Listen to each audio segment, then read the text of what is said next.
Hi friends, success ലൈവിലേക്ക് ഏവർക്കും സ്വാഗതം. ഞാൻ പ്രസന്നകുമാർ.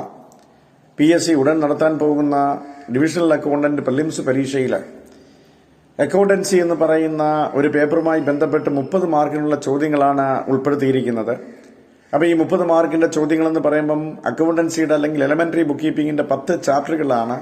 ഈ 10 ചാപ്റ്ററുകളിൽ നിന്ന് 3 മാർക്ക് വീതം 30 മാർക്കാണ്. അപ്പോൾ ഇത് കിട്ടുക എന്ന് പറയുന്നത് അല്പം ഡിഫിക്കൽട്ട് ടാസ്ക് ആണ്. കാരണം ഇതൊരു എലേബറേറ്റഡ് ആയിട്ടുള്ള ഒരു സിലബസ് ആണ് അവർ തന്നിരിക്കുന്നത്. അപ്പോൾ ഇത് നമുക്ക് വളരെ വേഗം പഠിച്ച് 30 മാർക്ക് കിട്ടുക എന്ന് പറയുന്നത് ഒരല്പം ബുദ്ധിമുട്ടുള്ള കാര്യമാണെന്ന് ഞാൻ സൂചിപ്പിച്ചു. അതുകൊണ്ട് അതെങ്ങനെ ഈസിയാക്കാം, എങ്ങനെ ആ 30 മാർക്ക് നമുക്ക് പൂർണ്ണമായിട്ടും സെക്യൂർ ചെയ്യാം, അതിനുവേണ്ടി ഞാൻ വളരെ ഷോർട്ട് കട്ടായിട്ട് നിങ്ങളുടെ മുന്നിലേക്ക് ആ ടോപ്പിക്കുകൾ മൊത്തവും ഒരു 4-5 വീഡിയോ ആയിട്ട് പ്രസന്റ് ചെയ്യുകയാണ്. നിങ്ങൾക്ക് തീർച്ചയായും അത് പ്രയോജനപ്രദമായിരിക്കും. അതുകൊണ്ട് തന്നെ നിങ്ങളിത് കാണണം. നിങ്ങൾക്ക് ഇഷ്ടപ്പെട്ടാൽ അത് സബ്സ്ക്രൈബ് ചെയ്യണം, ഷെയർ ചെയ്യണം, ലൈക്ക് ചെയ്യണം. നമുക്ക് ആ ക്ലാസ്സിലേക്ക് കടക്കാം. എന്താണ് ബുക്ക് കീപ്പിംഗ്, എന്താണ് അക്കൗണ്ടിംഗ് എന്ന് പറയുന്ന ഇൻട്രൊഡക്ഷനാണ് നമ്മൾ ആദ്യത്തെ ചാപ്റ്റർ എന്ന് പറയുന്നത്. ഇവിടെ അക്കൗണ്ടിംഗ് എന്താണെന്ന് ചോദിച്ചു കഴിഞ്ഞാൽ നമുക്കറിയാം, ബിസിനസ്സിൽ ഉപയോഗിക്കുന്ന ഒരു ഭാഷയാണ് അക്കൗണ്ടിംഗ് എന്ന് പറയുന്നത്. ബിസിനസ് എന്ന് പറയുമ്പോൾ being in the state of busy. ഏത് വ്യക്തിയാണോ ഒരു ബിസിനസ്സിൽ എൻഗേജ് ചെയ്തിരിക്കുന്നത് ആ വ്യക്തി എപ്പോഴും തിരക്കിലായിരിക്കും. അപ്പൊ തിരക്ക് പിടിച്ചൊരു പ്രോസസ്സായ ബിസിനസ് എന്ന് പറയുന്ന ആ ഒരു പ്രോസസ്സിലേക്ക് നമ്മൾ ഉപയോഗിക്കുന്ന വളരെ ഷോർട്ടായിട്ടുള്ള ഒരു ലാംഗ്വേജിനെ വിളിക്കുന്ന പേര് അക്കൗണ്ടിംഗ് എന്നാണ്. So accounting is the language of business. Accounting എന്ന് പറയുന്ന ബിസിനസിന്റെ ഭാഷയാണ്. അപ്പൊ ഈ അക്കൗണ്ടിംഗ് എന്ന് പറയുന്നത് ഇന്നത്തെ ഈ അക്കൗണ്ടിംഗ് ഡെവലപ്പ് ചെയ്തത് വളരെ മോഡിഫൈഡ് ഫോമിലേക്ക് വന്നെങ്കിൽ പോലും ഇത് 14-ാം നൂറ്റാണ്ടിലെ അക്കൗണ്ടിംഗ് ഉപയോഗിച്ചതായിട്ട് ചില സൂചനകൾ നമുക്ക് കിട്ടിയിട്ടുണ്ട്. കൗടില്യന്റെ അർത്ഥശാസ്ത്ര എന്ന് പറയുന്ന പുസ്തകത്തിൽ അക്കൗണ്ടിംഗിന്റെ ചില സൂചനകൾ നൽകിയിരുന്നു. അതിന്റെ അടിസ്ഥാനത്തിൽ ലൂക്കോ പാസിയോളി എന്ന് പറയുന്ന ഒരു വ്യക്തി അക്കൗണ്ടിംഗിന്റെ പ്രിൻസിപ്പിൾസ് ഇൻക്ലൂഡ് ചെയ്തുകൊണ്ട് ഒരു പുസ്തകം പബ്ലിഷ് ചെയ്യുകയുണ്ടായി. അപ്പൊ ആ പുസ്തകത്തിലാണ് ഇന്നത്തെ അക്കൗണ്ടിംഗിന്റെ ഡബിൾ എൻട്രി പ്രിൻസിപ്പിൾസിന്റെ ചില സൂചനകൾ നമുക്ക് തന്നിരുന്നത്. അതുകൊണ്ട് തന്നെ Luca Pacioli was considered as the father of modern accounting. അദ്ദേഹത്തിന് മോഡേൺ അക്കൗണ്ടിംഗിന്റെ പിതാവായിട്ട് നമ്മൾ കൺസിഡർ ചെയ്തിരിക്കുകയാണ്. അപ്പൊ ഇവിടെ നമുക്ക് എന്താണ് ബുക്ക് കീപ്പിംഗ്, എന്താണ് എലമെന്ററി ബുക്ക് കീപ്പിംഗ് അല്ലെങ്കിൽ അക്കൗണ്ടിംഗ് എന്ന് പറയുന്ന ആ ഇൻട്രൊഡക്ഷൻ ചാപ്റ്റർ എന്താണെന്ന് ഞാനൊരു 50 മിനിറ്റ് കൊണ്ട് നിങ്ങളെ മുന്നിലേക്ക് പ്രസന്റ് ചെയ്യുകയാണ്. ഇവിടെ എന്താണ് അക്കൗണ്ടിംഗ് എന്ന് ചോദിച്ചപ്പോൾ ഞാൻ പറഞ്ഞു, accounting is the language of business. ഈ അക്കൗണ്ടിംഗ് എന്താണെന്ന് ചോദിച്ചാൽ, ഒരു ബിസിനസ്സിനകത്ത് ഒരുപാട് കൊടുക്കൽ വാങ്ങലുകളുണ്ട്, ബിസിനസ്സിൽ ട്രാൻസാക്ഷൻസ് ഉണ്ട്. ഈ ബിസിനസ്സിന് ആയിരക്കണക്കിന് 10,000-കണക്കിന് ട്രാൻസാക്ഷൻസ് ഉണ്ട് എങ്കിൽ ഒരു നിശ്ചിത പീരീഡിൽ നടക്കുന്ന ട്രാൻസാക്ഷൻസ് ബുക്സ് ഓഫ് അക്കൗണ്ടിൽ നമ്മൾ റെക്കോർഡ് ചെയ്യുന്ന പ്രോസസ്സിനെ വിളിക്കുന്ന പേര് അക്കൗണ്ടിംഗ് എന്നാണ്. അതെങ്ങനെയാണ് ആ ട്രാൻസാക്ഷൻസ് റെക്കോർഡ് ചെയ്യുക എന്ന് ചോദിച്ചു കഴിഞ്ഞാൽ, so accounting is the process of recording, classifying and summarizing in a systematic manner. ഈ ട്രാൻസാക്ഷൻസിനെ നമ്മൾ വളരെ കറക്റ്റായിട്ട് റെക്കോർഡ് ചെയ്ത് ക്ലാസിഫൈ ചെയ്ത് സമ്മറൈസ് ചെയ്യുകയാണ്. അത് സിസ്റ്റമാറ്റിക് മാനറിലാണ്. അത് പൈസയുടെ മൂല്യത്തിലാണ്, ഇൻ ടേംസ് ഓഫ് മണി പൈസയുടെ മൂല്യത്തിലാണ് റെക്കോർഡ് ചെയ്യുന്നത്. എന്താണ് ഇവിടെ റെക്കോർഡ് ചെയ്യുക എന്ന് ചോദിച്ചു കഴിഞ്ഞാൽ ദ ട്രാൻസാക്ഷൻസ് ആൻഡ് ഇവന്റ്സ് ആണ്. എന്തിനു വേണ്ടിയാണ് അത് റെക്കോർഡ് ചെയ്യുക എന്ന് ചോദിച്ചു കഴിഞ്ഞാൽ ബിസിനസിന്റെ റിസൾട്ടിനെ അനലൈസ് ചെയ്യാനാണ്, അത് ഇന്റർപ്രറ്റ് ചെയ്യാനാണ്. അങ്ങനെ ബിസിനസിന്റെ റിസൾട്ടിനെ അനലൈസ് ചെയ്ത് ഇന്റർപ്രറ്റ് ചെയ്യുന്നതിന് വേണ്ടി ബിസിനസിന്റെ ട്രാൻസാക്ഷൻസും ഇവന്റ്സുകളും വളരെ കറക്റ്റായിട്ട് സിസ്റ്റമാറ്റിക് ആയിട്ട് റെക്കോർഡ് ചെയ്ത് ക്ലാസിഫൈ ചെയ്ത് സമ്മറൈസ് ചെയ്ത് സൂക്ഷിക്കുന്ന സിസ്റ്റത്തെ വിളിക്കുന്ന പേര് അക്കൗണ്ടിംഗ് എന്നാണ്. അപ്പൊ അക്കൗണ്ടിംഗിന്റെ മീനിങ് എന്താണെന്ന് ചോദിച്ചാൽ, accounting is the process of recording, classifying and summarising in a systematic manner in terms of money, transactions and events which are of financial character and interpreting the result.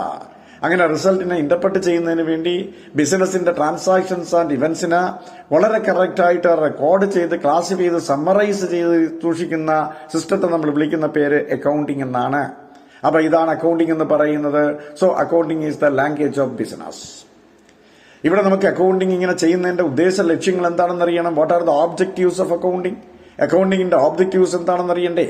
There are 4 objectives of accounting. അക്കൗണ്ടിങ്ങിന് 4 objectives ആണ് നമുക്ക് ഇവിടെ ഉള്ളത്. അത് ഏതൊക്കെയെന്ന് ചോദിച്ചു കഴിഞ്ഞാൽ, number 1, to maintain the proper records of business. ബിസിനസിന്റെ റെക്കോർഡ്സുകൾ പ്രോപ്പറായി മെയിൻറ്റെയിൻ ചെയ്യണം നമുക്ക്. അപ്പൊ ബിസിനസിന്റെ പ്രോപ്പർ റെക്കോർഡ്സുകൾ എഴുതി സൂക്ഷിക്കാൻ അക്കൗണ്ടിംഗ് വേണം. അത് 1ാമത്തെ ഒബ്ജക്റ്റീവ്. ഇനി 2ാമത്തെ ഒബ്ജക്റ്റീവ് എന്ന് പറയുന്നത് to find out the result of business. ഒരു ബിസിനസ് ഒരു നിശ്ചിത പീരീഡിൽ ലാഭമാണോ നഷ്ടമാണോ, എന്തായിരിക്കും അതിന്റെ റിസൾട്ട് എന്ന് അനലൈസ് ചെയ്യാൻ അല്ലെങ്കിൽ ഫൈൻഡ് ഔട്ട് ചെയ്യാൻ നമുക്ക് അക്കൗണ്ടിംഗ് വേണം. അപ്പൊ 2ാമത്തെ കേസ് എന്ന് പറയുന്നത് to find out the result of trading.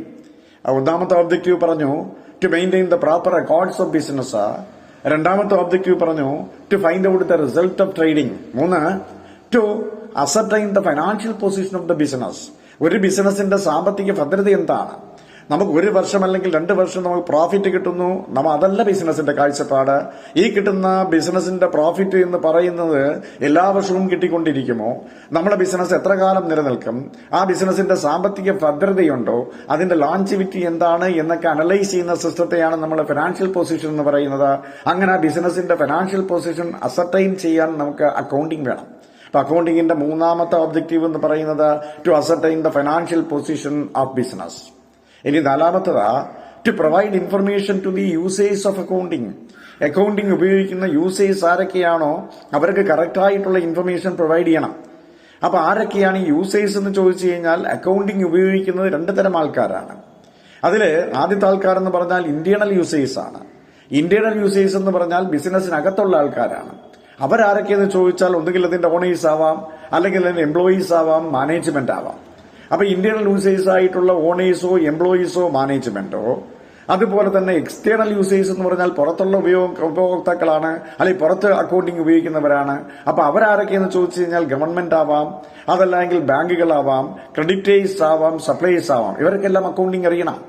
എവിടെയൊക്കെ ബിസിനസ്സിൽ എന്തൊക്കെ നടക്കുന്നു എന്നുള്ള കാര്യം അവർക്ക് അറിയണം. ഗവൺമെന്റിന് ടാക്സ് വേണം, അതുപോലെ തന്നെ സപ്ലൈസിന് അവരുടെ പൈസ തിരിച്ചു കിട്ടുമെന്നറിയണം, ക്രെഡിറ്റേഴ്സിന് പൈസ തിരിച്ചു കിട്ടുമെന്നറിയണം.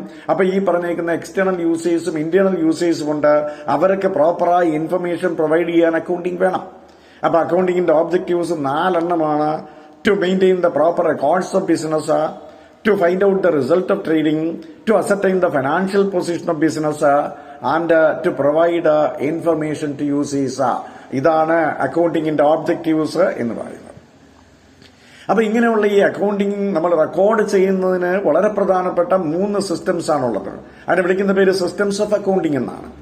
അപ്പൊ എന്താണ് ഈ സിസ്റ്റംസ് ഓഫ് അക്കൗണ്ടിങ് എന്ന് ചോദിച്ചു കഴിഞ്ഞാൽ 3 സിസ്റ്റംസ് ഉണ്ട്. They are cash system of accounting, single entry system of accounting and double entry system of accounting. ഇങ്ങനെ 3 അക്കൗണ്ടിംഗ് സിസ്റ്റമാണ് നമുക്കുള്ളത്.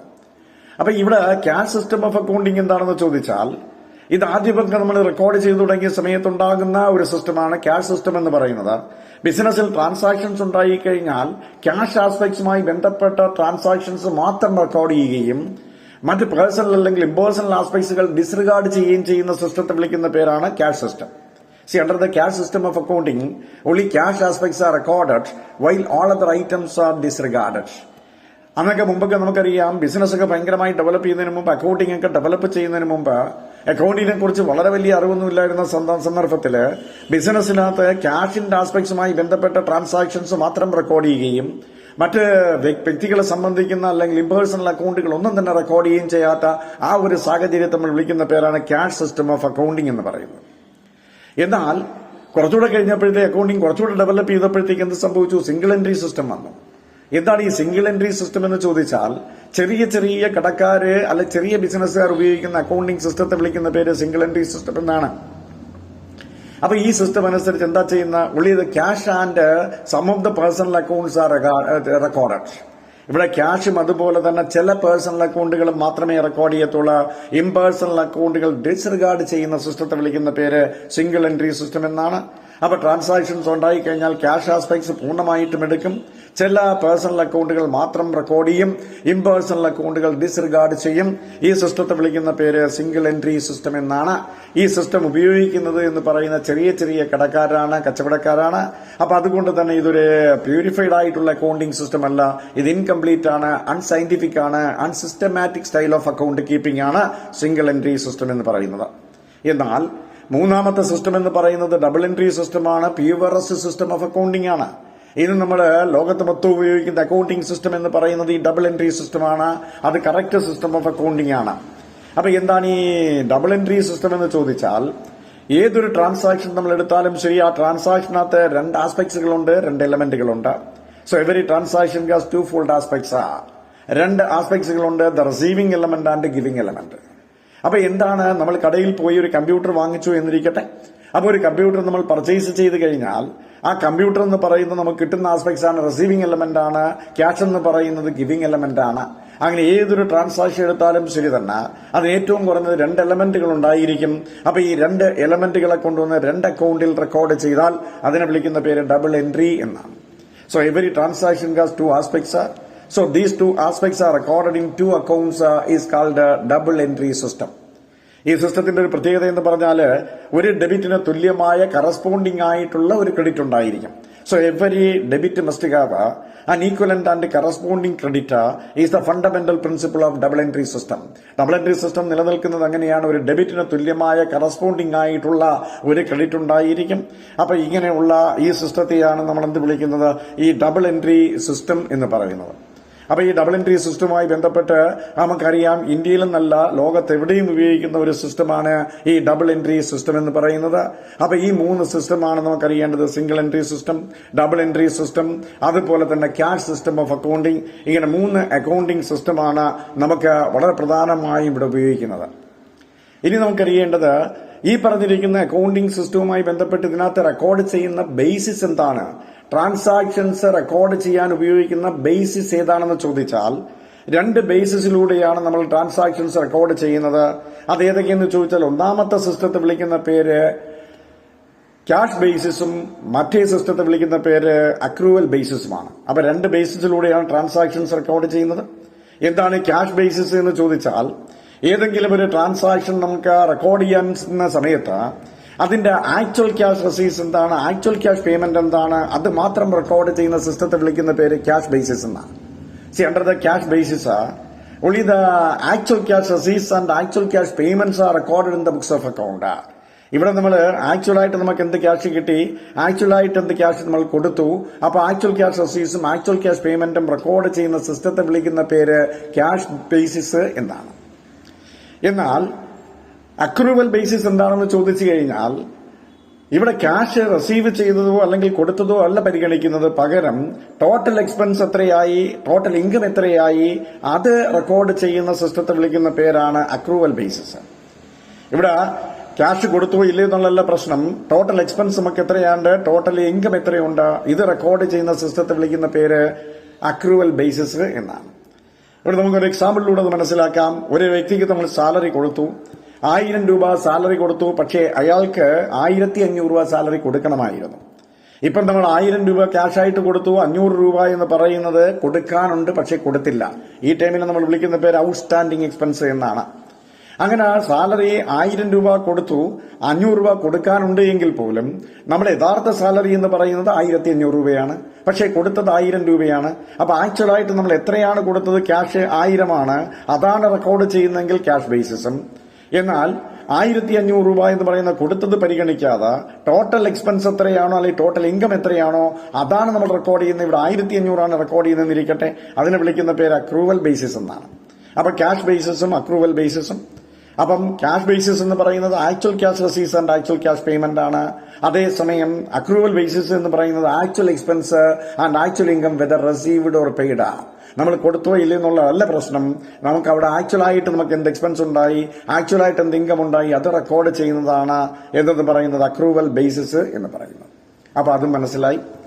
ഇനി നമുക്കറിയേണ്ടത് ടൈപ്സ് ഓഫ് അക്കൗണ്ടിംഗ് ആണ്. എന്താണ് അക്കൗണ്ടിങ്ങിന്റെ ടൈപ്സ് എന്ന് പറയുന്നത്? So there are 3 types of accounting. They are financial accounting, cost accounting and management accounting. അങ്ങനെ accounting എന്ന് പറയുന്നതിനകത്ത് 3 ടൈപ്പ് ഉണ്ട്. ഫിനാൻഷ്യൽ അക്കൗണ്ടിംഗ് ഉണ്ട്, കോസ്റ്റ് അക്കൗണ്ടിംഗ് ഉണ്ട്, മാനേജ്മെന്റ് അക്കൗണ്ടിംഗ് ഉണ്ട്. അപ്പൊ എന്താണ് ഈ ഫൈനാൻഷ്യൽ അക്കൗണ്ടിംഗ് എന്ന് ചോദിച്ചാൽ, this is a system of accounting which is used in that trading concerns. Trading കൺസേൺസിൽ ഉപയോഗിക്കുന്ന അക്കൗണ്ടിംഗ് സിസ്റ്റത്തെ വിളിക്കുന്ന പേര് ഫൈനാൻഷ്യൽ അക്കൗണ്ടിംഗ് എന്നാണ്. അപ്പൊ എന്താണ് ഈ ട്രേഡിംഗ് കൺസേൺ എന്ന് പറയുന്ന സാധനങ്ങൾ വാങ്ങുകയും വിൽക്കുകയും ചെയ്തുകൊണ്ട് ലാഭമുണ്ടാക്കുന്ന ബിസിനസിനെ വിളിക്കുന്ന പേര് ട്രേഡിംഗ് കൺസേൺ എന്നാണ്. അങ്ങനെയുള്ള ട്രേഡിംഗ് കൺസേണിൽ ലാഭം എത്രയാണ് ഉണ്ടാക്കുന്നത് അല്ലെങ്കിൽ നഷ്ടം എത്രയാണെന്ന് അറിയുന്നതിന് വേണ്ടി അവിടെ ഉപയോഗിക്കുന്ന അക്കൗണ്ടിംഗ് സിസ്റ്റത്തെ വിളിക്കുന്ന പേര് ഫിനാൻഷ്യൽ അക്കൗണ്ടിംഗ് സിസ്റ്റം എന്നാണ്. So the financial accounting systems are used in trading concerns where the goods are purchased and sold. സാധനങ്ങൾ വാങ്ങുകയും വിൽക്കുകയും ചെയ്ത് ലാഭമുണ്ടാക്കുന്ന ബിസിനസ് ഓർഗനൈസേഷൻ ഉപയോഗിക്കുന്ന അക്കൗണ്ടിംഗ് സിസ്റ്റം ഫൈനാൻഷ്യൽ അക്കൗണ്ടിംഗ്. എന്നാൽ ഒരു മാനുഫാക്ചറിംഗ് കൺസേണിൽ നമ്മൾ ഉപയോഗിക്കുന്ന അക്കൗണ്ടിംഗ് സിസ്റ്റത്തെ വിളിക്കുന്ന പേര് കോസ്റ്റ് അക്കൗണ്ടിംഗ് എന്നാണ്. മാനുഫാക്ചറിങ് കൺസേൺ എന്ന് പറയുമ്പോൾ നമുക്കറിയാം സാധനങ്ങൾ ഉൽപ്പാദിപ്പിക്കുകയാണ്. അപ്പോൾ ഓരോ സാധനങ്ങൾ ഉൽപ്പാദിപ്പിക്കുമ്പോഴും അതിനകത്ത് എന്തുമാത്രം കോസ്റ്റ് ഉണ്ടായി, അതിന്റെ കോസ്റ്റിന്റെ സ്പ്ലിറ്റപ്പ് എന്തൊക്കെയാണ്, അങ്ങനെ ആ കോസ്റ്റിനെ അസർട്ടൈൻ ചെയ്യുന്നതിന് വേണ്ടി നമ്മൾ ഉപയോഗിക്കുന്ന അക്കൗണ്ടിംഗ് സിസ്റ്റത്തെ വിളിക്കുന്ന പേര് കോസ്റ്റ് അക്കൗണ്ടിംഗ് സിസ്റ്റം എന്നാണ്. എന്നാൽ മാനേജ്മെന്റ് അക്കൗണ്ടിംഗ് സിസ്റ്റം എന്ന് പറയുമ്പം മാനേജ്മെന്റ് ആണല്ലോ ഒരു ബിസിനസിന്റെ ഡിസിഷൻ മേക്കിംഗ് അല്ലെങ്കിൽ പോളിസി മേക്കിംഗ് എന്ന് പറയുന്നത്. അപ്പൊ മാനേജ്മെന്റ് എടുക്കുന്ന ഡിസിഷൻ മേക്കിംഗ് അല്ലെങ്കിൽ പോളിസി മേക്കിങ്ങിനെ സഹായിക്കുന്നതിന് വേണ്ടിയുള്ള അക്കൗണ്ടിംഗ് സിസ്റ്റത്തെ വിളിക്കുന്ന പേര് മാനേജ്മെന്റ് അക്കൗണ്ടിംഗ് എന്നാണ്. So management accounting system is used to the managers for taking decisions. ബിസിനസിന്റെ ഡിസിഷൻസ് എടുക്കുന്നതിന് വേണ്ടി മാനേജേഴ്സിനെ സഹായിക്കുന്ന അക്കൗണ്ടിംഗ് സിസ്റ്റത്തെ വിളിക്കുന്ന പേര് മാനേജ്മെന്റ് അക്കൗണ്ടിംഗ് എന്നാണ്. അപ്പൊ ട്രേഡിംഗ് കൺസേണിൽ ഉപയോഗിക്കുന്ന അക്കൗണ്ടിംഗ് സിസ്റ്റം എന്ന് പറയുന്നത് ഫൈനാൻഷ്യൽ അക്കൗണ്ടിംഗ് ആണ്. മാനുഫാക്ചറിംഗ് കൺസേണിൽ ഉപയോഗിക്കുന്ന അക്കൗണ്ടിംഗ് സിസ്റ്റം എന്ന് പറയുന്നത് കോസ്റ്റിംഗ് ആണ്. അതുപോലെ തന്നെ മാനേജ്മെന്റിനെ സഹായിക്കാൻ വേണ്ടി ഉപയോഗിക്കുന്ന അക്കൗണ്ടിംഗ് സിസ്റ്റം എന്ന് പറയുന്നത് മാനേജ്മെന്റ് അക്കൗണ്ടിംഗ് ആണ്. അപ്പൊ ഈ 3 അക്കൗണ്ടിംഗ് ടൈപ്പ് നമുക്ക് മനസ്സിലായി. ഇനി നമുക്കറിയേണ്ടത് ഈ അക്കൗണ്ടിംഗ് എന്ന് പറയുന്നത് ഇന്നും ഇന്നലെ തുടങ്ങിയതെന്ന് നമ്മൾ പറഞ്ഞു. ഇതിനെ മോഡിഫൈ ഇന്നത്തെ ഈ സ്കീമിലേക്ക് കൊണ്ടുവന്നിരിക്കുകയാണ്. അപ്പൊ ഈ അക്കൗണ്ടിംഗ് എന്ന് പറയുന്നത് ഇന്ത്യയിൽ മാത്രമല്ല ലോകത്തിന്റെ എവിടെ ചെന്നാലും നമ്മൾ ഉപയോഗിക്കുന്നത് ഒരേ അക്കൗണ്ടിംഗ് സിസ്റ്റമാണ്. അതുകൊണ്ട് അക്കൗണ്ടിങ്ങിന് യൂണിവേഴ്സൽ അഡാപ്റ്റബിലിറ്റി ഉണ്ട്, യൂണിവേഴ്സൽ ആപ്ലിക്കബിലിറ്റി ഉണ്ട്. അപ്പൊ അതുകൊണ്ട് തന്നെ ഇതിന് ചില ഹാർഡ് ആൻഡ് ഫാസ്റ്റ് പ്രിൻസിപ്പിൾസ് ഉണ്ട് അക്കൗണ്ടിങ്ങിനെ സംബന്ധിച്ചിടത്തോളം. അപ്പൊ അതിന്റെ അക്കൗണ്ടിങ്ങിന്റെ ഹാർഡ് ആൻഡ് ഫാസ്റ്റ് പ്രിൻസിപ്പിൾ ഉള്ളത് കൊണ്ട് തന്നെ അക്കൗണ്ടിങ്ങിന്റെ പ്രിൻസിപ്പിൾസ് നമ്മൾ അറിയേണ്ടതാണ്. അപ്പൊ അക്കൗണ്ടിങ്ങിന്റെ പ്രിൻസിപ്പിൾസ് പഠിക്കുന്നതിന് വേണ്ടിയിട്ട് അതിന്റെ ചില ബേസിക് ആയിട്ടുള്ള എലമെന്ററി സ്റ്റെപ്പുകൾ നമുക്ക് ആവശ്യമായി വരും. അങ്ങനെ അക്കൗണ്ടിങ്ങിന്റെ ബേസിക് ആയിട്ടുള്ള കാര്യങ്ങൾ മനസ്സിലാക്കുന്ന സിസ്റ്റത്തെ വിളിക്കുന്ന പേര് ബുക്ക് കീപ്പിംഗ് എന്നാണ്. So bookkeeping is the elementary system of accounting. അക്കൗണ്ടിങ്ങിന്റെ പ്രിലിമിനറി സ്റ്റെപ്പാണ് ബുക്ക് കീപ്പിംഗ് എന്ന് പറയുന്നത്. അതിന്റെ അഡ്വാൻസ് സ്റ്റേജ് എന്ന് പറയുന്ന അക്കൗണ്ടിംഗ് ആണ്. അക്കൗണ്ടിംഗ് ചെയ്യുന്നത് അക്കൗണ്ടന്റ് ആണ്, അതേസമയം ബുക്ക് കീപ്പിംഗ് ചെയ്യുന്നത് ബുക്ക് കീപ്പറാണ്. അപ്പൊ ബുക്ക് കീപ്പിംഗ് എന്താണെന്ന് അറിയാതെ ഒരിക്കലും നമുക്ക് അക്കൗണ്ടൻസിയിലേക്ക് പോകാൻ പറ്റത്തില്ല. അപ്പൊ ബുക്ക് കീപ്പിംഗ് എന്ന് പറയുന്ന അക്കൗണ്ടൻസിയുടെ അല്ലെങ്കിൽ അക്കൗണ്ടിങ്ങിന്റെ പ്രിലിമിനറി സ്റ്റെപ്പുകളാണ്. അപ്പൊ എന്താണ് ബുക്ക് കീപ്പിംഗ് എന്ന് നമുക്കറിയണം. What you mean by bookkeeping? So bookkeeping simply means it is an art and science of recording business transactions in a set of books.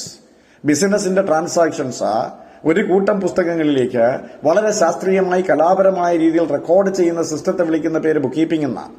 അതാ ഞാൻ പറഞ്ഞത്, ട്രാൻസാക്ഷൻ ഉണ്ടായിക്കഴിഞ്ഞാൽ വളരെ സിസ്റ്റമാറ്റിക് ആയിട്ട് വളരെ ശാസ്ത്രീയമായിട്ട് ബുക്സ് ഓഫ് അക്കൗണ്ടിൽ റെക്കോർഡ് ചെയ്യുന്ന പ്രോസസ്സിനെ വിളിക്കുന്ന പേര് ബുക്ക് കീപ്പിംഗ് എന്നാണ്. So bookkeeping is an art and science of recording business transactions in a set of books.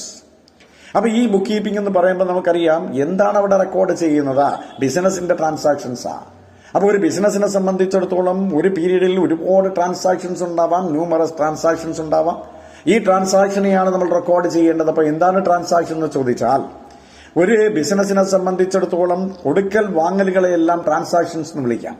ബിസിനസിന്റെ കൊടുക്കൽ വാങ്ങലുകളെയാണ് ട്രാൻസാക്ഷൻ എന്ന് വിളിക്കുന്നത്. ദാറ്റ് മീൻസ് അവിടെ ആ എക്സ്ചേഞ്ച് ആണ്, ഇവിടെ exchange of goods and services ആണ്. അപ്പോൾ ഒരു ബിസിനസ്സിലെ 2 അതിലധികം വ്യക്തികൾ ചേർന്ന് എന്തെങ്കിലും സാധനങ്ങളോ സേവനങ്ങളോ കൈമാറ്റം ചെയ്യുന്ന പ്രക്രിയയെ നമ്മൾ വിളിക്കുന്ന പേരാണ് transaction. So transaction means any exchange of goods and services between 2 person is called transaction. അപ്പോൾ ഒരു ട്രാൻസാക്ഷൻ നടക്കണമെങ്കിൽ അവിടെ 2 പേരുണ്ടായിരിക്കണം. ഒരു ഗിവിംഗ് എലമെന്റ് ഉണ്ടായിരിക്കണം, ഒരു റിസീവിംഗ് എലമെന്റ് ഉണ്ടായിരിക്കണം. അങ്ങനെ 2 എലമെന്റുകൾ ഒരു ട്രാൻസാക്ഷൻ നിർബന്ധമായിട്ടും ഉണ്ടായിരിക്കും.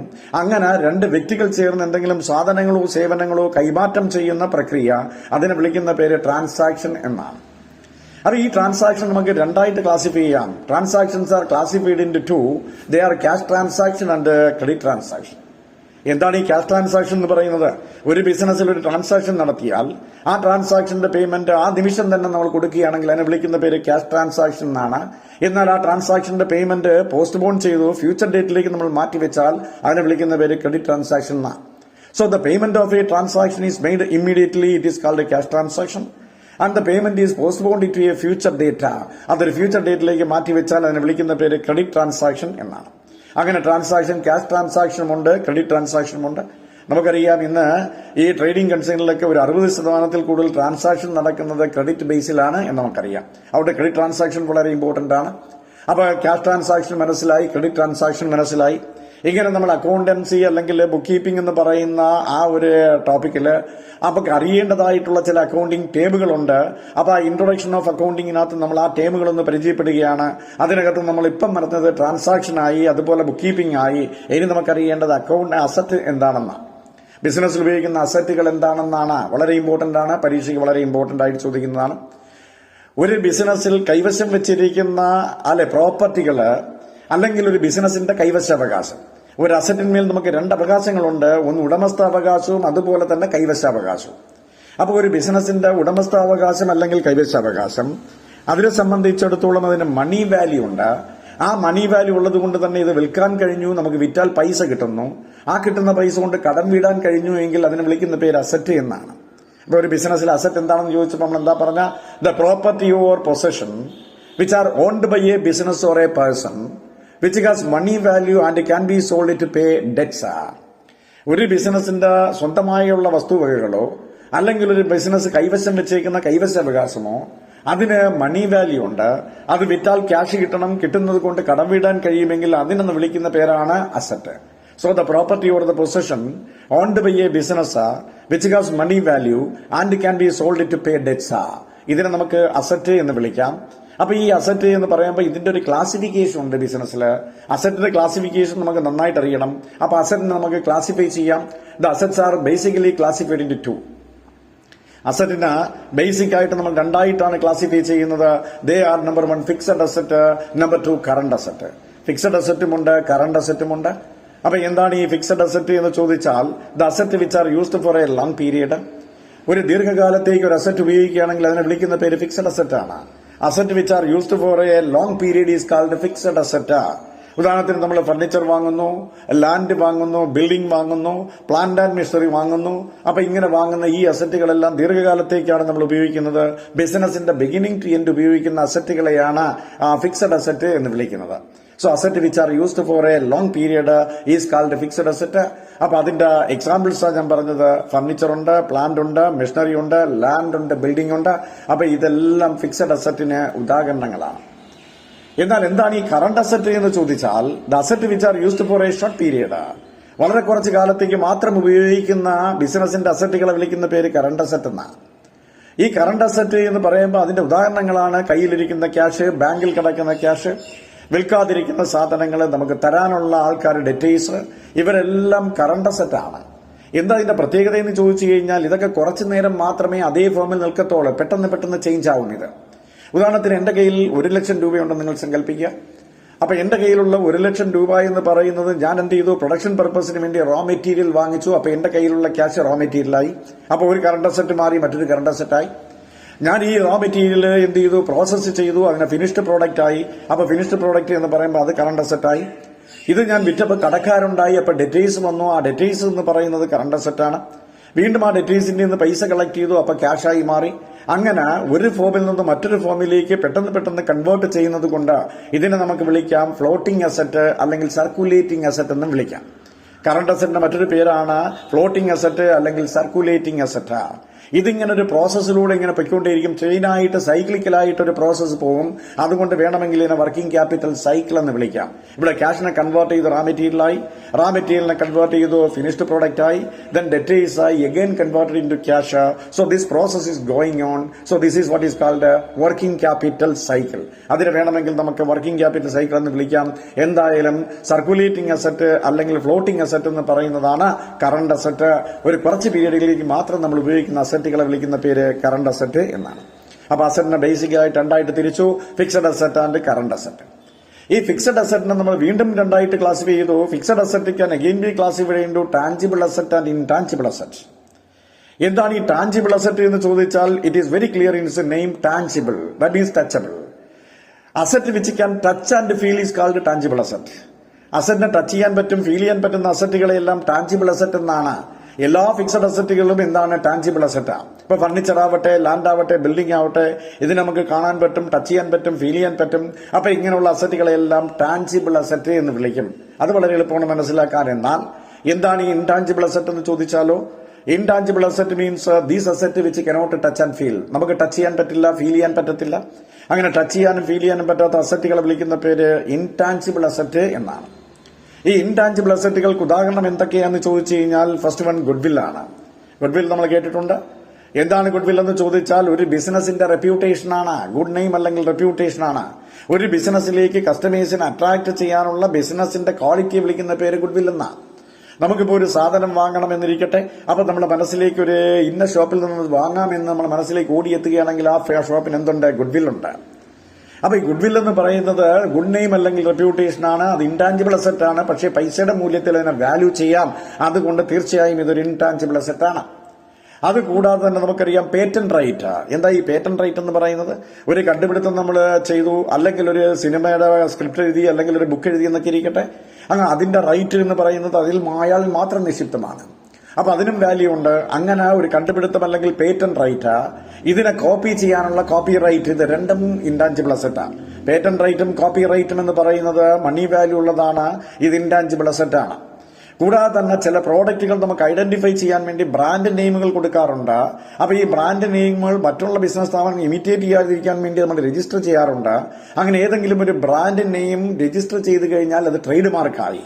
ആ ട്രേഡ് മാർക്ക് ഇൻടാഞ്ചിബിൾ അസറ്റാ. ആ ട്രേഡ് മാർക്ക് വേണമെങ്കിൽ വിറ്റ് കാശാക്കാൻ നോക്കാം. അപ്പൊ അതിന് മണി മോണിറ്ററി വാല്യൂ ഉണ്ട്. അപ്പൊ അതുകൊണ്ട് ഇൻടാഞ്ചിബിൾ അസറ്റ് എന്ന് പറഞ്ഞാൽ ടച്ച് ചെയ്യാനോ ഫീൽ ചെയ്യാനോ പറ്റാത്ത അസറ്റുകളാണ്. അതിന്റെ എക്സാമ്പിൾസ് ആണ് goodwill, patent right, copyright. അത് കഴിഞ്ഞിട്ട് ഇപ്പൊ നമ്മൾ ട്രേഡ് മാർക്ക് പറഞ്ഞു. അപ്പൊ അസറ്റിനെ നമ്മൾ വീണ്ടും രണ്ടായിട്ട് തിരിച്ചു, ടാഞ്ചിബിൾ ആൻഡ് ഇൻടാഞ്ചിബിൾ അസറ്റ് എന്ന് പറഞ്ഞു. അപ്പൊ അതും ക്ലിയറായി. ഇനി നമുക്ക് ചില അതർ അസറ്റുകൾ പഠിക്കണം. ഏതൊക്കെയാണ് അതർ അസറ്റ് എന്ന് പറയുന്നത്? അത് ഫിക്ടീഷ്യസ് അസറ്റ് ആണ്. എന്താണ് ഈ ഫിക്ടീഷ്യസ് അസറ്റ് എന്ന് പറയുന്നത്? ഇവിടെ ഫിക്ടീഷ്യസ് അസറ്റ് എന്ന് പറയുമ്പോഴത്തേക്ക് നാമമാത്രമായ അല്ലെങ്കിൽ പേരിൽ മാത്രമുള്ള അസറ്റാണ്. യഥാർത്ഥത്തിൽ നിലനിൽക്കുന്ന ഒരു അസറ്റേ അല്ല. പകരം എന്താ ചെയ്യുന്നത്? നമ്മൾ ബിസിനസ് ചെയ്യുമ്പോഴത്തേക്ക് എറൈസ് ചെയ്യുന്ന അസറ്റാണ്. ബിസിനസ് ചെയ്യുന്നു എന്നുള്ളത് കൊണ്ട് മാത്രം എറൈസ് ചെയ്യുന്ന അസറ്റുകളെയാണ് നമ്മൾ ഫിക്ടീഷ്യസ് അസറ്റ് എന്ന് വിളിക്കുന്നത്. ഉദാഹരണത്തിന് ബിസിനസ് തുടങ്ങുന്നതിന് വേണ്ടിയിട്ട് നമ്മൾ ഇനിഷ്യലായിട്ട് കുറെ ക്യാപിറ്റൽ അല്ലെങ്കിൽ കുറെ പൈസ ചിലവാക്കി, പ്രിലിമിനറി എക്സ്പെൻസ് ബിസിനസ് സെറ്റപ്പ് ചെയ്തെടുക്കാൻ വേണ്ടി വലിയൊരു എമൗണ്ട് നമുക്ക് ആവശ്യമായി വന്നു. അതിനെ വിളിക്കുന്ന പേര് പ്രിലിമിനറി എക്സ്പെൻസ് എന്നാണ്. അത് ബിസിനസ് തുടങ്ങുന്നതുകൊണ്ട് മാത്രം വന്ന എക്സ്പെൻസ് ആണ്. അതുപോലെ ബിസിനസ് നമ്മൾ ചെയ്യുന്ന സമയത്ത് വലിയ എമൗണ്ട് നഷ്ടം വന്നു എന്നിരിക്കട്ടെ, debit balance, profit and loss account. അപ്പൊ ഇതിനെയും നമ്മൾ വിളിക്കുന്ന പേര് ഫിക്ടീഷ്യസ് അസറ്റ് എന്നാണ്. ഇവിടെ ഒരു അസംഷൻ ഉണ്ട്. പ്രോഫിറ്റ് ഉണ്ടെങ്കിൽ നമ്മൾ ഡിവൈഡ് ചെയ്ത് കൊടുക്കണം. പ്രോഫിറ്റ് ഉണ്ടെങ്കിൽ കമ്പനിയാണെങ്കിൽ അതിന്റെ ഷെയർ ഹോൾഡേഴ്സിന് പ്രോഫിറ്റ് കൊടുക്കണം. അതേസമയം ഒരു സോൾ ട്രേഡർ ആണെങ്കിൽ സോൾ ട്രേഡർ തന്നെയാണ് ആ പ്രോഫിറ്റ് എൻജോയ് ചെയ്യുന്നത്. അപ്പൊ അങ്ങനെയുള്ളത് കൊണ്ട് ബിസിനസ് അവർക്ക് പ്രോഫിറ്റ് കൊടുക്കണം എന്നുള്ളത് കൊണ്ട് പ്രോഫിറ്റ് ഒരു ലൈബിലിറ്റി ആയിട്ടാണ് എടുക്കുന്നത്. അതേസമയം നഷ്ടമാണെങ്കിൽ ആർക്കും കൊടുക്കേണ്ടി വരത്തില്ല എന്ന് പറയുന്ന അസംഷനിൽ ഇത് അസറ്റാണ്. അങ്ങനെ ഡെബിറ്റ് ബാലൻസോ പ്രോഫിറ്റ് ആൻഡ് ലോസ് അക്കൗണ്ട് അല്ലെങ്കിൽ നഷ്ടം വന്നു കഴിഞ്ഞാൽ അതിനെ ഫിക്ടീഷ്യസ് അസറ്റ് എന്നാണ് വിളിക്കുന്നത്. എന്തുകൊണ്ട് അങ്ങനെ വിളിക്കുന്നു? ബിസിനസ് ചെയ്തുകൊണ്ട് മാത്രമാണ് ആ അസറ്റ് എറൈസ് ചെയ്തിരിക്കുന്നത്. അങ്ങനെ ബിസിനസ് ചെയ്യുന്നതുകൊണ്ട് മാത്രം, ബിസിനസ് റൺ ചെയ്യുന്നതുകൊണ്ട് മാത്രം എറൈസ് ചെയ്യുന്ന അസറ്റുകളെയാണ് നമ്മൾ ഫിക്ടീഷ്യസ് അസറ്റ് എന്ന് പറയുന്നത്. അതിന്റെ വെരി ഗുഡ് എക്സാമ്പിൾസ് ആണ് പ്രിലിമിനറി എക്സ്പെൻസും അതോടൊപ്പം തന്നെ debit balance of profit and loss അക്കൗണ്ടും വളരെ ഇമ്പോർട്ടന്റ് ആണ്. ഇനി നമ്മൾ മറ്റൊരു അസറ്റിനെ കുറിച്ച് പറഞ്ഞു, വേസ്റ്റിംഗ് അസറ്റ്. എന്താണ് ഈ വേസ്റ്റിംഗ് അസറ്റ് എന്ന് ചോദിച്ചാൽ, അസറ്റ് കണ്ടിന്യൂസ് ആയിട്ട് ഉപയോഗിക്കും തോറും അതിന്റെ വാല്യൂ സീറോ ആയി പോവുകയാണെങ്കിൽ അതിനെ വിളിക്കുന്ന പേര് വേസ്റ്റിംഗ് അസറ്റ് എന്നാണ്. So these are the value of asset becomes zero when it is continuously using. നമ്മൾ നിരന്തരം ഉപയോഗിക്കുകയാണ്. അപ്പൊ നിരന്തരം ഉപയോഗിക്കുമ്പോൾ അസറ്റിന്റെ വാല്യൂ സീറോ ആയി പോയാൽ അതിനെ വിളിക്കുന്ന പേര് വേസ്റ്റിംഗ് അസറ്റ് എന്നാണ്. ഉദാഹരണം കോറീസ് നമുക്ക് എടുക്കാം. കോറീസ് പാറയൊക്കെ വെട്ടിയെടുക്കുന്ന കോറീസ്, പാറ കംപ്ലീറ്റ് അതിൽ നിന്ന് എക്സ്ട്രാക്ട് ചെയ്ത് കഴിഞ്ഞാൽ പിന്നെ അവിടെ ഒരു കുഴി മാത്രമേ കാണൂ. അതൊരു വേസ്റ്റിംഗ് അസറ്റ് ആണ്. കൽക്കരി കടികൾ അതുപോലെയാണ്, എണ്ണപ്പാടങ്ങൾ അതുപോലെയാണ്. അപ്പൊ ഇതൊക്കെ എന്ന് പറഞ്ഞു കഴിഞ്ഞാൽ ഓയിൽ വെൽസ്, മൈൻസ്, ക്വാറീസ്, ഇതൊക്കെ വേസ്റ്റിംഗ് അസറ്റിന് ഉദാഹരണങ്ങളാണ്. അങ്ങനെ അസറ്റ് നമ്മൾ ക്ലാസിഫൈ ചെയ്തു: fixed asset, current asset. Fixed അസറ്റിൽ തന്നെ രണ്ട് asset, tangible and intangible asset.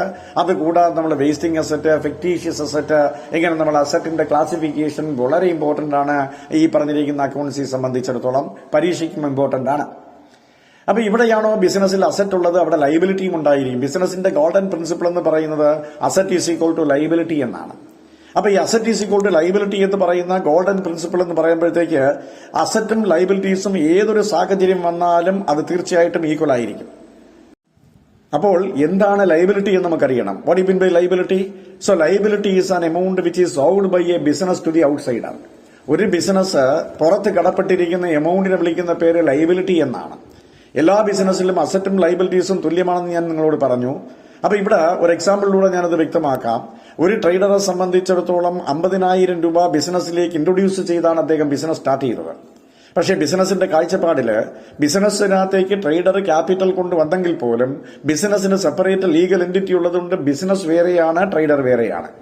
ഇവിടുത്തെ കോൺസെപ്റ്റ് എന്ന് പറയുന്നത് ബിസിനസ് 50,000 രൂപ ട്രേഡറെ കയ്യിൽ നിന്ന് കടം വാങ്ങിച്ചു എന്നാണ്. അപ്പൊ ഈ ട്രേഡർ കടം വാങ്ങിച്ചപ്പോഴത്തെ യഥാർത്ഥത്തിൽ ബിസിനസിന് 50,000 രൂപ ക്യാഷ് ആയിട്ട് കിട്ടി. It is considered as assets. അത് നമ്മൾ അസറ്റായിട്ടാണ് കൺസിഡർ ചെയ്യുന്നത്.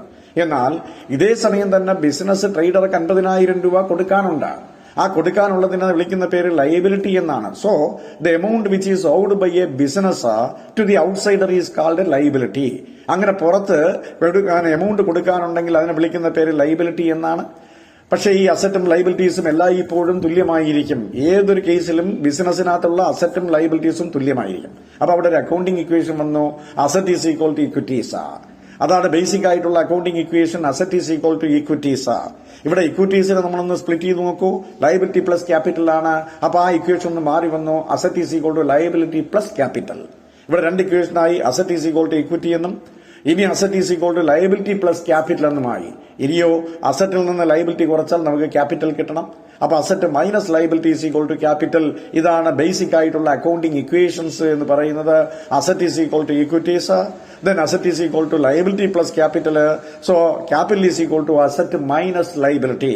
ഇതാണ് ഈ അക്കൌണ്ടിംഗ് ഇക്വേഷൻസ് എന്ന് പറയുന്നത്. ഇനി നമുക്കറിയേണ്ടത് എന്താണ് ഡ്രോയിങ്സ് എന്നാണ്. ഒരു ട്രേഡർ കൊണ്ടുവന്ന ക്യാപിറ്റലിന്റെ ഒരു ഭാഗം സ്വന്തം ആവശ്യത്തിന് വേണ്ടി വിഡ്രാ ചെയ്ത് കഴിഞ്ഞാൽ അതിനെ വിളിക്കുന്ന പേര് ഡ്രോയിങ്സ് എന്നാണ്. A part of the capital which is withdrawn by the proprietor for his personal use is called drawings. സ്വന്തം ആവശ്യത്തിന് വേണ്ടി ഒരു ട്രേഡർ കൊണ്ടുവന്ന ക്യാപിറ്റലിന്റെ ഒരു ഭാഗം വിഡ്രാ ചെയ്താൽ അതിനെ വിളിക്കുന്ന പേര് ഡ്രോയിങ്സ് എന്നാണ്. ഇവിടെ ഡ്രോയിങ്സ് എന്ന് പറയുമ്പോഴത്തേക്ക് ബിസിനസ്സിൽ നിന്ന് ക്യാഷ് ആയിട്ട് എടുക്കാം. ബിസിനസ്സിൽ ക്യാഷ് ഇല്ലാത്ത സാഹചര്യം വന്നു കഴിഞ്ഞാൽ ബാങ്കിൽ നിന്ന് ക്യാഷ് ആയിട്ട് എടുക്കാം. അതുമല്ല, സാധനമാണ് വേണ്ടതെങ്കിൽ ബിസിനസ്സിൽ നിന്ന് സാധനം സ്വന്തം ആവശ്യത്തിന് വേണ്ടി എടുക്കാൻ പറ്റും. അതുകൊണ്ട് തന്നെ drawings are of 3 types. Drawings 3 വിധമുണ്ട്. Drawings are made by cash, drawings are made from bank, and drawings are made by purchasing goods. ഇങ്ങനെ 3 രീതിയിൽ ഡ്രോയിങ്സ് നടത്താം. എങ്ങനെ ഡ്രോയിങ്സ് നടത്തിയാലും ശരി തന്നെ ഇത് റിസീവ് ചെയ്യുന്നത് ട്രേഡറാണ്. അപ്പൊ റിസീവിംഗ് എലമെന്റ് ട്രേഡർ ആയതുകൊണ്ട് അദ്ദേഹത്തിന്റെ പേരിന് പകരം ഡ്രോയിങ്സിന് ഡെബിറ്റ് ചെയ്തു.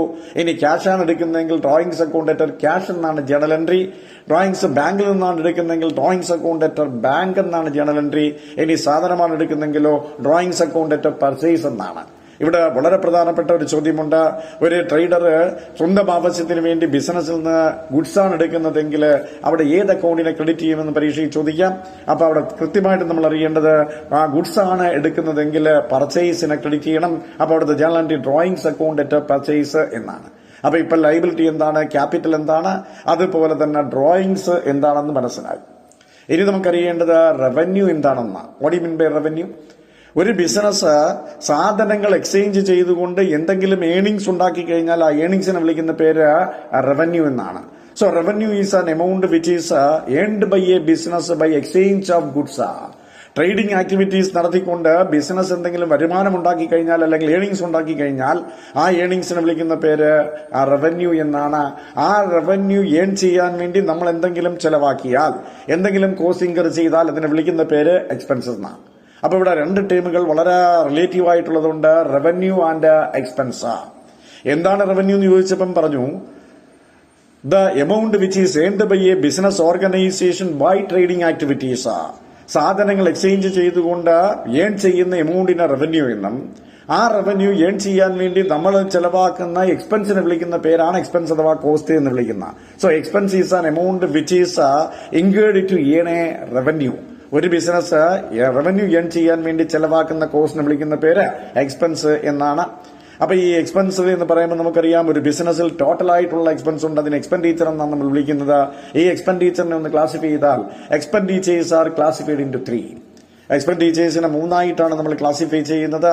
ദേ are capital expenditure, revenue expenditure and deferred revenue expenditure. അങ്ങനെ 3 തരത്തിലുള്ള എക്സ്പെൻഡിച്ചർ ഉണ്ട്.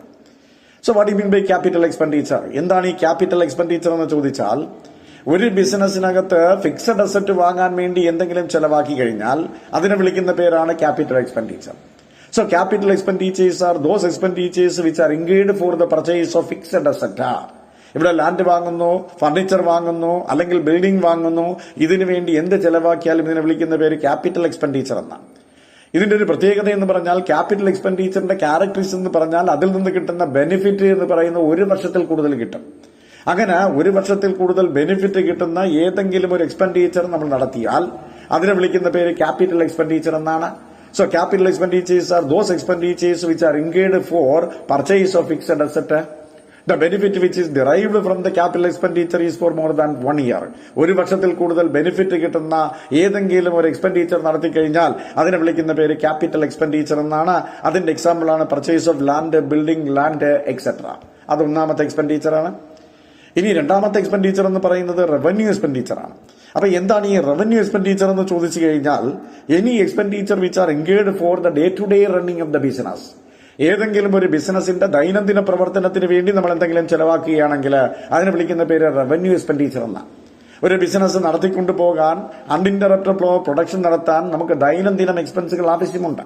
അങ്ങനെ ദൈനംദിനം ആവശ്യത്തിന് വേണ്ടി നമ്മൾ എന്തെങ്കിലും ചെലവാക്കിയാൽ അതിനെ വിളിക്കുന്ന പേര് റവന്യൂ എക്സ്പെൻഡിച്ചർ എന്നാണ്. അത് സാലറി കൊടുക്കാനാവട്ടെ, വേജസ്, കമ്മീഷൻ, റെന്റ് ഇങ്ങനെ കൊടുക്കാൻ വേണ്ടി നമ്മൾ എന്തെങ്കിലും ചെലവാക്കിയാൽ അതിനെ വിളിക്കുന്ന പേര് റവന്യൂ എക്സ്പെൻഡിച്ചർ എന്നാണ്. ഇതിന്റെ പ്രത്യേകത ഇതിൽ നിന്ന് ഡിറൈവ് ചെയ്യുന്ന ബെനിഫിറ്റ് ഒരു വർഷത്തേക്ക് അല്ലെങ്കിൽ ചുരുങ്ങിയ പീരീഡിന് മാത്രമേ കിട്ടുകയുള്ളൂ. അതിനെ വിളിക്കുന്ന പേര് റവന്യൂ എക്സ്പെൻഡിച്ചർ എന്നാണ്. അതിന്റെ എക്സാമ്പിൾ ആണ് payment of salary, commission, interest etcetera. അപ്പൊ രണ്ട് തരം എക്സ്പെൻഡിച്ചർ ആയി, capital expenditure and revenue expenditure. ഇനി മൂന്നാമത്തെ ഒരു എക്സ്പെൻഡിച്ചർ ഉണ്ട്, ഡെഫേർഡ് റവന്യൂ എക്സ്പെൻഡിച്ചർ.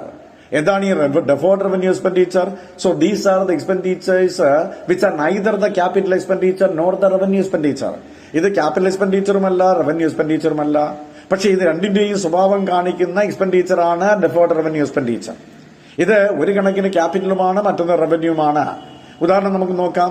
നമ്മുടെ ബിസിനസ് ഓർഗനൈസേഷന് പരസ്യം ചെയ്തു, നമ്മൾ കുറെ നോട്ടീസൊക്കെ അടിച്ചു, 10,000 രൂപ അല്ലെങ്കിൽ 50,000 രൂപ ചെലവാക്കി നോട്ടീസ് പ്രിന്റ് ചെയ്തു, പബ്ലിസിറ്റി നടത്തി. ആക്ച്വലി അത് ബിസിനസ് റൺ ചെയ്യാൻ വേണ്ടി ഈ വർഷത്തെ എക്സ്പെൻഡിച്ചർ ആണെങ്കിൽ പോലും ഈ അഡ്വർടൈസ്മെന്റിന്റെ ശരിക്കുമുള്ള എഫക്ട് എന്ന് പറയുന്ന ആ ബിസിനസ് നിലനിൽക്കുന്നത് വരെ നമുക്ക് കിട്ടിക്കൊണ്ടേയിരിക്കും. അപ്പൊ നമ്മൾ ചെലവാക്കുന്നത് റവന്യൂ എക്സ്പെൻഡിച്ചർ ആണ്. പക്ഷെ ഇതിന്റെ ബെനിഫിറ്റ് വരും വർഷങ്ങളിൽ കിട്ടുന്നത് കൊണ്ട് ഇതിനെ നമ്മൾ ഡെഫേർഡ് റവന്യൂ എക്സ്പെൻഡിച്ചർ ആയിട്ടാണ് ക്ലാസിഫൈ ചെയ്യുന്നത്. അതോടൊപ്പം തന്നെ പ്രിലിമിനറി എക്സ്പെൻസ് എന്ന് പറയുന്നത് ആദ്യമായി നമ്മൾ ചെലവാക്കുന്ന എമൗണ്ട് ആണ്. ആ എമൗണ്ട് ചെലവാക്കുന്നത് ആ ബിസിനസിന്റെ എൻറ്റയർ പീരീഡിലേക്കാണ്. അങ്ങനെയാണെങ്കിൽ അതും എന്തായിരിക്കും? ഡെഫേർഡ് റവന്യൂ എക്സ്പെൻഡിച്ചർ ആണ്. അപ്പൊ ഡെഫേർഡ് റവന്യൂ എക്സ്പെൻഡിച്ചറിന്റെ ഗുഡ് എക്സാമ്പിൾസ് എന്ന് പറയുന്നത് രണ്ടെണ്ണമാണ്. അത് പ്രിലിമിനറി എക്സ്പെൻസും ഹ്യൂജ് എമൗണ്ട് ഓഫ് അഡ്വർടൈസ്മെന്റുമാണ്. അപ്പൊ ഇതാണ് ഡെഫേർഡ് റവന്യൂ എക്സ്പെൻഡിച്ചർ. അപ്പൊ 3 എക്സ്പെൻഡിച്ചർ ഇതും പരീക്ഷയെ സംബന്ധിച്ചിടത്തോളം ഇമ്പോർട്ടന്റ് പോയിന്റ് ആണ്. Capital expenditure, revenue expenditure and deferred revenue expenditure. ഇനി നമുക്ക് വളരെ പ്രധാനപ്പെട്ട 2 ടേമുകളിലൂടെ പഠിക്കേണ്ടതുണ്ട് ഈ ഒരു ഭാഗത്ത്. അതേതൊക്കെയെന്ന് ചോദിച്ചാൽ ഡെറ്ററും ക്രെഡിറ്ററുമാണ്. ആരാണ് ഈ ഡെറ്റർ എന്ന് ചോദിച്ചാൽ A person who owes something. ഒരു ബിസിനസ്സിന് എന്തെങ്കിലും കടപ്പെട്ടിരിക്കുന്ന വ്യക്തിയെ വിളിക്കുന്ന പേര് ഡെറ്റർ എന്നാണ്. ഒരു ബിസിനസ്സിൽ നിന്ന് ഒരാൾ കടം വാങ്ങിച്ചു, 50,000 രൂപ ബിസിനസ്സിന് കൊടുക്കാനുണ്ടെങ്കിൽ ആ വ്യക്തിയെ ബിസിനസ് വിളിക്കുന്ന പേര് ഡെറ്റർ എന്നും. എന്നാൽ ബിസിനസ് മറ്റൊരാളുടെ കയ്യിൽ നിന്ന് സാധനം കടത്തിന് വാങ്ങിച്ചിട്ടുണ്ടെങ്കിൽ നമ്മൾ ബിസിനസ് കൊടുക്കാനുള്ള എമൗണ്ട് ആ കൊടുക്കേണ്ട വ്യക്തിയെ വിളിക്കുന്ന പേര് ക്രെഡിറ്റർ എന്നുമാണ്. അപ്പൊ ഡെറ്ററും ക്രെഡിറ്ററും ആരാണെന്ന് ചോദിച്ചാൽ the person who owes something is called debtor and the person to whom something is owed is called creditor. നമ്മൾ എന്തെങ്കിലും ഒരാളുടെ കടപ്പെട്ടിട്ടുണ്ടെങ്കിൽ അതിനെ വിളിക്കുന്ന പേര് ഡെറ്റർ എന്നും, ആർക്കാണോ കടപ്പെട്ടിരിക്കുന്ന അദ്ദേഹത്തെ വിളിക്കുന്ന പേര് ക്രെഡിറ്റർ എന്നുമാണ്. അപ്പൊ ഇതാണ് ഡെറ്ററും ക്രെഡിറ്ററും. ഇനി നമുക്കറിയേണ്ടത് ജേണൽ എന്താണെന്നാണ്. അത് ഈ ടോപ്പിക്കിനകത്തുള്ളതാണ്. അപ്പൊ എന്താണ് ജേണൽ എന്ന് ചോദിച്ചാൽ journal is A daily record of all business transaction. എല്ലാ ബിസിനസ് ട്രാൻസാക്ഷന്റെയും ഡെയിലി റെക്കോർഡിനെ വിളിക്കുന്ന പേര് ജേണൽ എന്നാണ്. So it is called the original entry or prime entry because all the transactions are first recorded into the journal. ഈ ജേണലിനെ നമ്മൾ വിളിക്കുന്ന പേര് original entry അല്ലെങ്കിൽ prime entry എന്നാണ്. എന്തുകൊണ്ട് അങ്ങനെ വിളിക്കുന്ന? ഏതെങ്കിലും ഒരു ട്രാൻസാക്ഷൻ ഉണ്ടായി കഴിഞ്ഞാൽ ആ ട്രാൻസാക്ഷൻ ആദ്യം റെക്കോർഡ് ചെയ്യുന്ന ബുക്കിനെ വിളിക്കുന്ന പേര് ജേണൽ എന്നാണ്. മാത്രവുമല്ല ട്രാൻസാക്ഷൻസ് റെക്കോർഡ് ചെയ്യുന്നത് ക്രോണോളജിക്കൽ ഓർഡറിലാണ്. അപ്പൊ ജേണലിനെ കുറിച്ച് നമ്മൾ പറഞ്ഞു, journal is A daily record of all business transactions are. It is called original entry or prime entry because all the transactions are first recorded into the journal. So all the transactions are recorded in the journal in chronological order. ഇത് ഉണ്ടാകുന്ന മുറയ്ക്കാണ് ഇതിനകത്തേക്ക് record ചെയ്യുന്നത്. ഉദാഹരണത്തിന് ജനുവരി മാസം 1-ാം തീയതി ഉണ്ടായ transactions മൊത്തവും record ചെയ്തിട്ട് മാത്രമേ നമ്മൾ ജനുവരി 2-ലെ ട്രാൻസാക്ഷൻസ് റെക്കോർഡ് ചെയ്യത്തുള്ളൂ. അപ്പൊ ഉണ്ടാകുന്ന മുറയ്ക്ക് റെക്കോർഡ് ചെയ്യുന്ന വളരെ പ്രധാനപ്പെട്ട ബുക്കാണ് ജേണൽ എന്ന് പറയുന്നത്. ഇത് ബിസിനസിന്റെ ഏറ്റവും പ്രധാനപ്പെട്ട ബുക്കാണ്. അതുകൊണ്ട് നമ്മൾ വിളിക്കുന്ന പേര് ഒറിജിനൽ എൻട്രി അല്ലെങ്കിൽ പ്രൈം എൻട്രി എന്നാണ്. അപ്പൊ ഇങ്ങനെയുള്ള ഈ ജേണലിലേക്ക് ട്രാൻസാക്ഷൻസ് പകർത്തിയെഴുതുന്ന രീതിയെ വിളിക്കുന്ന പേര് ജേണലൈസിംഗ് എന്നും, അത് ഏത് ഫോമിലാണോ ആ ജേണൽ എൻട്രി എന്ന ഫോമിനെ വിളിക്കുന്ന പേര് ജേണൽ എൻട്രി എന്നുമാണ്. അപ്പൊ ജേണൽ എന്താണെന്ന് മനസ്സിലായി. ഡെയിലി റെക്കോർഡാണ്. The process of recording transactions into the journal is called journalising. and the form in which transactions are recorded into the journal is called journal entry. അതേത് ഫോമിലാണോ നമ്മൾ record ചെയ്യുന്നത് ആ ഫോമിനെ വിളിക്കുന്ന പേര് ജേണൽ എൻട്രി എന്നാണ്. അപ്പൊ journal മനസ്സിലായി, journalising and journal entry. ഇവിടെ ജേണൽ എൻട്രി നമ്മൾ ഫോം ചെയ്ത് എഴുതി കഴിയുമ്പോഴത്തേക്ക് ഇത് അക്കൗണ്ടിംഗ് പ്രിൻസിപ്പിൾ അറിയാവുന്ന ആൾക്കാർക്ക് മാത്രമേ ഇത് എങ്ങനെ വന്നു എന്ന് മനസ്സിലാവത്തുള്ളൂ. അപ്പൊ എല്ലാവർക്കും മനസ്സിലാവുന്നതിന് വേണ്ടി ഈ ജേണൽ എൻട്രി എങ്ങനെ ഒറിജിനേറ്റ് ചെയ്തു എന്നറിയുന്നതിന് വേണ്ടി ഒരു ഷോർട്ട് സ്റ്റേറ്റ്മെന്റ് എല്ലാ ജേണൽ എൻട്രിയും തൊട്ട് താഴെയായിട്ടും നമ്മൾ എഴുതാറുണ്ട്. അതിനെ വിളിക്കുന്ന പേര് നറേഷൻ എന്നാണ്. അതിനെ വിളിക്കുന്ന പേര് നറേഷൻ എന്നാണ്. നറേഷൻ എന്ന് പറഞ്ഞാൽ എന്താ? Every journal entry immediately follow A short statement explain the origin of double entry. ഈ ജേണൽ എൻട്രി എങ്ങനെ ഫോം ചെയ്തു എന്നറിയുന്നത്, അതായത് എക്സ്പ്ലെയിൻ ചെയ്യുന്ന ഒരു ഷോർട്ട് സ്റ്റേറ്റ്മെന്റ്, അതിനെ നമ്മൾ വിളിക്കുന്ന പേര് നറേഷൻ എന്നാണ്. അപ്പൊ 4 ടേമുകൾ നമ്മൾ ജേണലുമായി ബന്ധപ്പെട്ട് പറഞ്ഞു. ഒരു ബിസിനസ്സിലേക്ക് ട്രാൻസാക്ഷൻസ് റെക്കോർഡ് ചെയ്യുന്ന ആദ്യത്തെ ബുക്കാണ് ജേണൽ. അതുപോലെ തന്നെ അതിലേക്ക് ട്രാൻസ്ഫർ ചെയ്യുന്ന പ്രോസസ്സിനെ വിളിക്കുന്ന പേര് ജേണലൈസിംഗ് ആണ്. അത് ഏത് ഫോമിലാണോ റെക്കോർഡ് ചെയ്യുന്നത് അതിനെ വിളിക്കുന്ന പേര് ജേണൽ എൻട്രി ആണ്. ആ ജേണൽ എൻട്രി ഒറിജിനേറ്റ് ചെയ്തത് എങ്ങനെയാണെന്ന് എക്സ്പ്ലെയിൻ ചെയ്യുന്ന ഷോർട്ട് സ്റ്റേറ്റ്മെന്റിനെ വിളിക്കുന്ന പേര് നറേഷൻ എന്നാണ്. ഇതാണ് ജേണലുമായി ബന്ധപ്പെട്ട കേസ്. ഒരു ബിസിനസ്സിൽ നമുക്ക് പ്രോഫിറ്റ് കണ്ടുപിടിക്കുന്നത് ഒരു വർഷത്തിൽ ഒരിക്കലാണ്. അപ്പൊ സാധാരണ ഒരു ബിസിനസിനെ സംബന്ധിച്ചിടത്തോളം ഒരു വർഷത്തെ ട്രാൻസാക്ഷൻ എന്ന് പറയുന്നത് ആയിരക്കണക്കിന് 10,000-കണക്കിന് ട്രാൻസാക്ഷൻസ് വരാറുണ്ട്. അപ്പോൾ ഒരു ബുക്ക് കീപ്പറെ സംബന്ധിച്ചിടത്തോളം 1-2 പേർക്ക് ഈ ട്രാൻസാക്ഷൻസ് മൊത്തവും ജേണലിലേക്ക് ട്രാൻസ്ഫർ ചെയ്യുക എന്ന് പറയുന്നത് ടീഡിയസ് വർക്കാണ്. അപ്പൊ അതുകൊണ്ട് തന്നെ സമയത്തെ ലാഭപ്പെടുത്തി ലേബറെ ലാഭപ്പെടുത്തുന്നതിന് വേണ്ടി ഇവിടെ നമ്മൾ ഒറിജിനൽ ജേണലിനെ ഡിവൈഡ് ചെയ്യും. ഇവിടെ ഒറിജിനൽ ജേണലിനെ ഡിവൈഡ് ചെയ്യുന്ന പ്രോസസ്സിനെ വിളിക്കുന്ന പേര് സബ് ഡിവിഷൻ ഓഫ് ജേണൽ എന്നാണ്. അങ്ങനെ ലേബറെയും സമയത്തെയും ലാഭപ്പെടുത്തുന്നതിന് വേണ്ടി ഒറിജിനൽ ജേണലിനെ ഡിവൈഡ് ചെയ്ത് പല പല ജേണലുകളാക്കി മാറ്റുന്ന പ്രോസസ്സിനെ വിളിക്കുന്ന പേര് സബ് ഡിവിഷൻ ഓഫ് ജേണൽ എന്നും, അങ്ങനെ ഡിവൈഡ് ചെയ്ത് കിട്ടുന്ന ബുക്കുകളെ നമ്മൾ വിളിക്കുന്ന പേര് സബ്സിഡിയറി ബുക്കുകൾ എന്നാണ്. ഈ സബ്സിഡിയറി ബുക്കുകളെയാണ് നമ്മൾ ഡേ ബുക്കുകൾ എന്നറിയപ്പെടുന്നത്. അപ്പൊ എന്താണ് സബ്സിഡിയറി ബുക്ക് എന്ന് ചോദിച്ചാൽ the original journal is divided into different journals are called subsidiary journals or subsidiary books. They are also called day book. ഇതിനെ നമുക്ക് ഡേ ബുക്ക് എന്ന് വിളിക്കും. അപ്പൊ ഈ ഡേ ബുക്കുകളിൽ ട്രാൻസാക്ഷന്റെ നേച്ചർ അനുസരിച്ചാണ് ഇത് റെക്കോർഡ് ചെയ്യുന്നത്. അങ്ങനെയുള്ള ഡേ ബുക്കുകൾ എത്ര എണ്ണം ഉണ്ട് എന്ന് ചോദിച്ചാൽ subsidiary books are classified into 8 subsidiary ബുക്കുകളാണ് നമുക്കുള്ളത്. അതേതൊക്കെയെന്ന് ചോദിച്ചാൽ they are number 1 purchase day book, number 2 sales day book, number 3 purchase returns book, number 4 sales returns book, number 5 cash book, number 6 bills receivable book, number 7 bills payable book, and number 8 journal proper. ഇങ്ങനെ നമുക്ക് 8 ജേണലുകളാണുള്ളത്. Subsidiary ബുക്കുകൾ 8 എണ്ണമാണ്. അതിൽ നമുക്ക് ഓരോന്നും എടുത്ത് പരിശോധിക്കാം. ഏതൊക്കെ ട്രാൻസാക്ഷനാണ് ഈ സബ്സിഡിയറി ബുക്കുകളിൽ റെക്കോർഡ് ചെയ്യുന്നത്? ഒന്നാമത്തെ കേസ് നമുക്കറിയാം, പർച്ചേസ് ഡേ ബുക്കാണ്. അപ്പൊ പർച്ചേസ് ഡേ ബുക്ക് എന്താണ് അതിൽ റെക്കോർഡ് ചെയ്യുന്നതെന്ന് ചോദിച്ചാൽ this is a subsidiary book which is used to record all the transactions of goods purchased on credit. കടത്തിന് സാധനങ്ങൾ വാങ്ങുന്ന സമയത്ത് റെക്കോർഡ് ചെയ്യുന്ന സബ്സിഡിയറി ബുക്കിനെ വിളിക്കുന്ന പേര് പർച്ചേസ് ഡേ ബുക്ക് എന്നാണ്. So it is used to record all credit purchases. എല്ലാ ക്രെഡിറ്റ് പർച്ചേസുകളും റെക്കോർഡ് ചെയ്യുന്ന ബുക്കിനെ വിളിക്കുന്ന പേര് പർച്ചേസ് ഡേ ബുക്ക് എന്നാണ്. അപ്പൊ പർച്ചേസ് ഡേ ബുക്ക് ഒരു സബ്സിഡിയറി ബുക്കാണ്. ക്രെഡിറ്റ് പർച്ചേസ് റെക്കോർഡ് ചെയ്യുന്ന ബുക്കാണ് പർച്ചേസ് ഡേ ബുക്ക് എന്ന് പറയുന്നത്. ഇങ്ങനെ പർച്ചേസ് ചെയ്ത കടത്തിന് പർച്ചേസ് ചെയ്ത സാധനങ്ങൾ നമ്മൾ തിരിച്ച് അയക്കുന്ന സമയത്ത് ഉപയോഗശൂന്യമായ ഗുഡ്സ് എന്തെങ്കിലും ഉണ്ടെങ്കിൽ അത് നമ്മൾ തിരിച്ചയക്കുന്ന സമയത്ത് അത് റെക്കോർഡ് ചെയ്യുന്ന ബുക്കിനെ വിളിക്കുന്ന പേര് പർച്ചേസ് റിട്ടേൺസ് ബുക്ക് എന്നാണ്. അപ്പൊ എന്താണ് ഈ purchase return book? It is a subsidiary book which is used to record all the returns of goods purchased on credit. കടത്തിന് സാധനങ്ങൾ എന്തെങ്കിലും വാങ്ങിയിട്ടുണ്ടെങ്കിൽ അത് റിട്ടേൺ ചെയ്യുന്ന സമയത്ത് റെക്കോർഡ് ചെയ്യുന്ന ബുക്കിനെ വിളിക്കുന്ന പേര് പർച്ചേസ് റിട്ടേൺസ് ബുക്ക് എന്നാണ്. ഈ പർച്ചേസ് റിട്ടേൺസ് ബുക്കിന്റെ മറ്റൊരു പേരാണ് റിട്ടേൺസ് ഔട്ട്വേഡ് ബുക്ക്. അതിന്റെ മറ്റൊരു പേര് റിട്ടേൺസ് ഔട്ട്വേഡ് ബുക്ക് എന്നാണ്. അതും ചിലപ്പോൾ പരീക്ഷയ്ക്ക് നമുക്ക് ആവശ്യമായി വരും. അപ്പൊ പർച്ചേസ് ഡേ ബുക്കും പർച്ചേസ് റിട്ടേൺസ് ബുക്കും മനസ്സിലായി. Purchase day book credit purchase record ചെയ്യാൻ വേണ്ടിയിട്ടാണ്.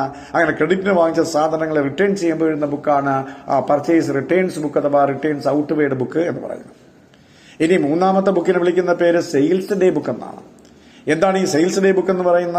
It is also a subsidiary book which is used to record all the details or all the transactions of goods sold on credit. കടത്തിന് സാധനങ്ങൾ വിൽക്കുന്ന സമയത്ത് അത് record ചെയ്യുന്ന ബുക്കിനെ വിളിക്കുന്ന പേരാണ് സെയിൽസ് ഡേ ബുക്ക് എന്ന് പറയുന്നത്. അപ്പൊ ക്രെഡിറ്റ് സെയിൽസ് റെക്കോർഡ് ചെയ്യുന്ന ബുക്കിനെ വിളിക്കുന്ന പേര് സെയിൽസ് ഡേ ബുക്ക് എന്നാണ്.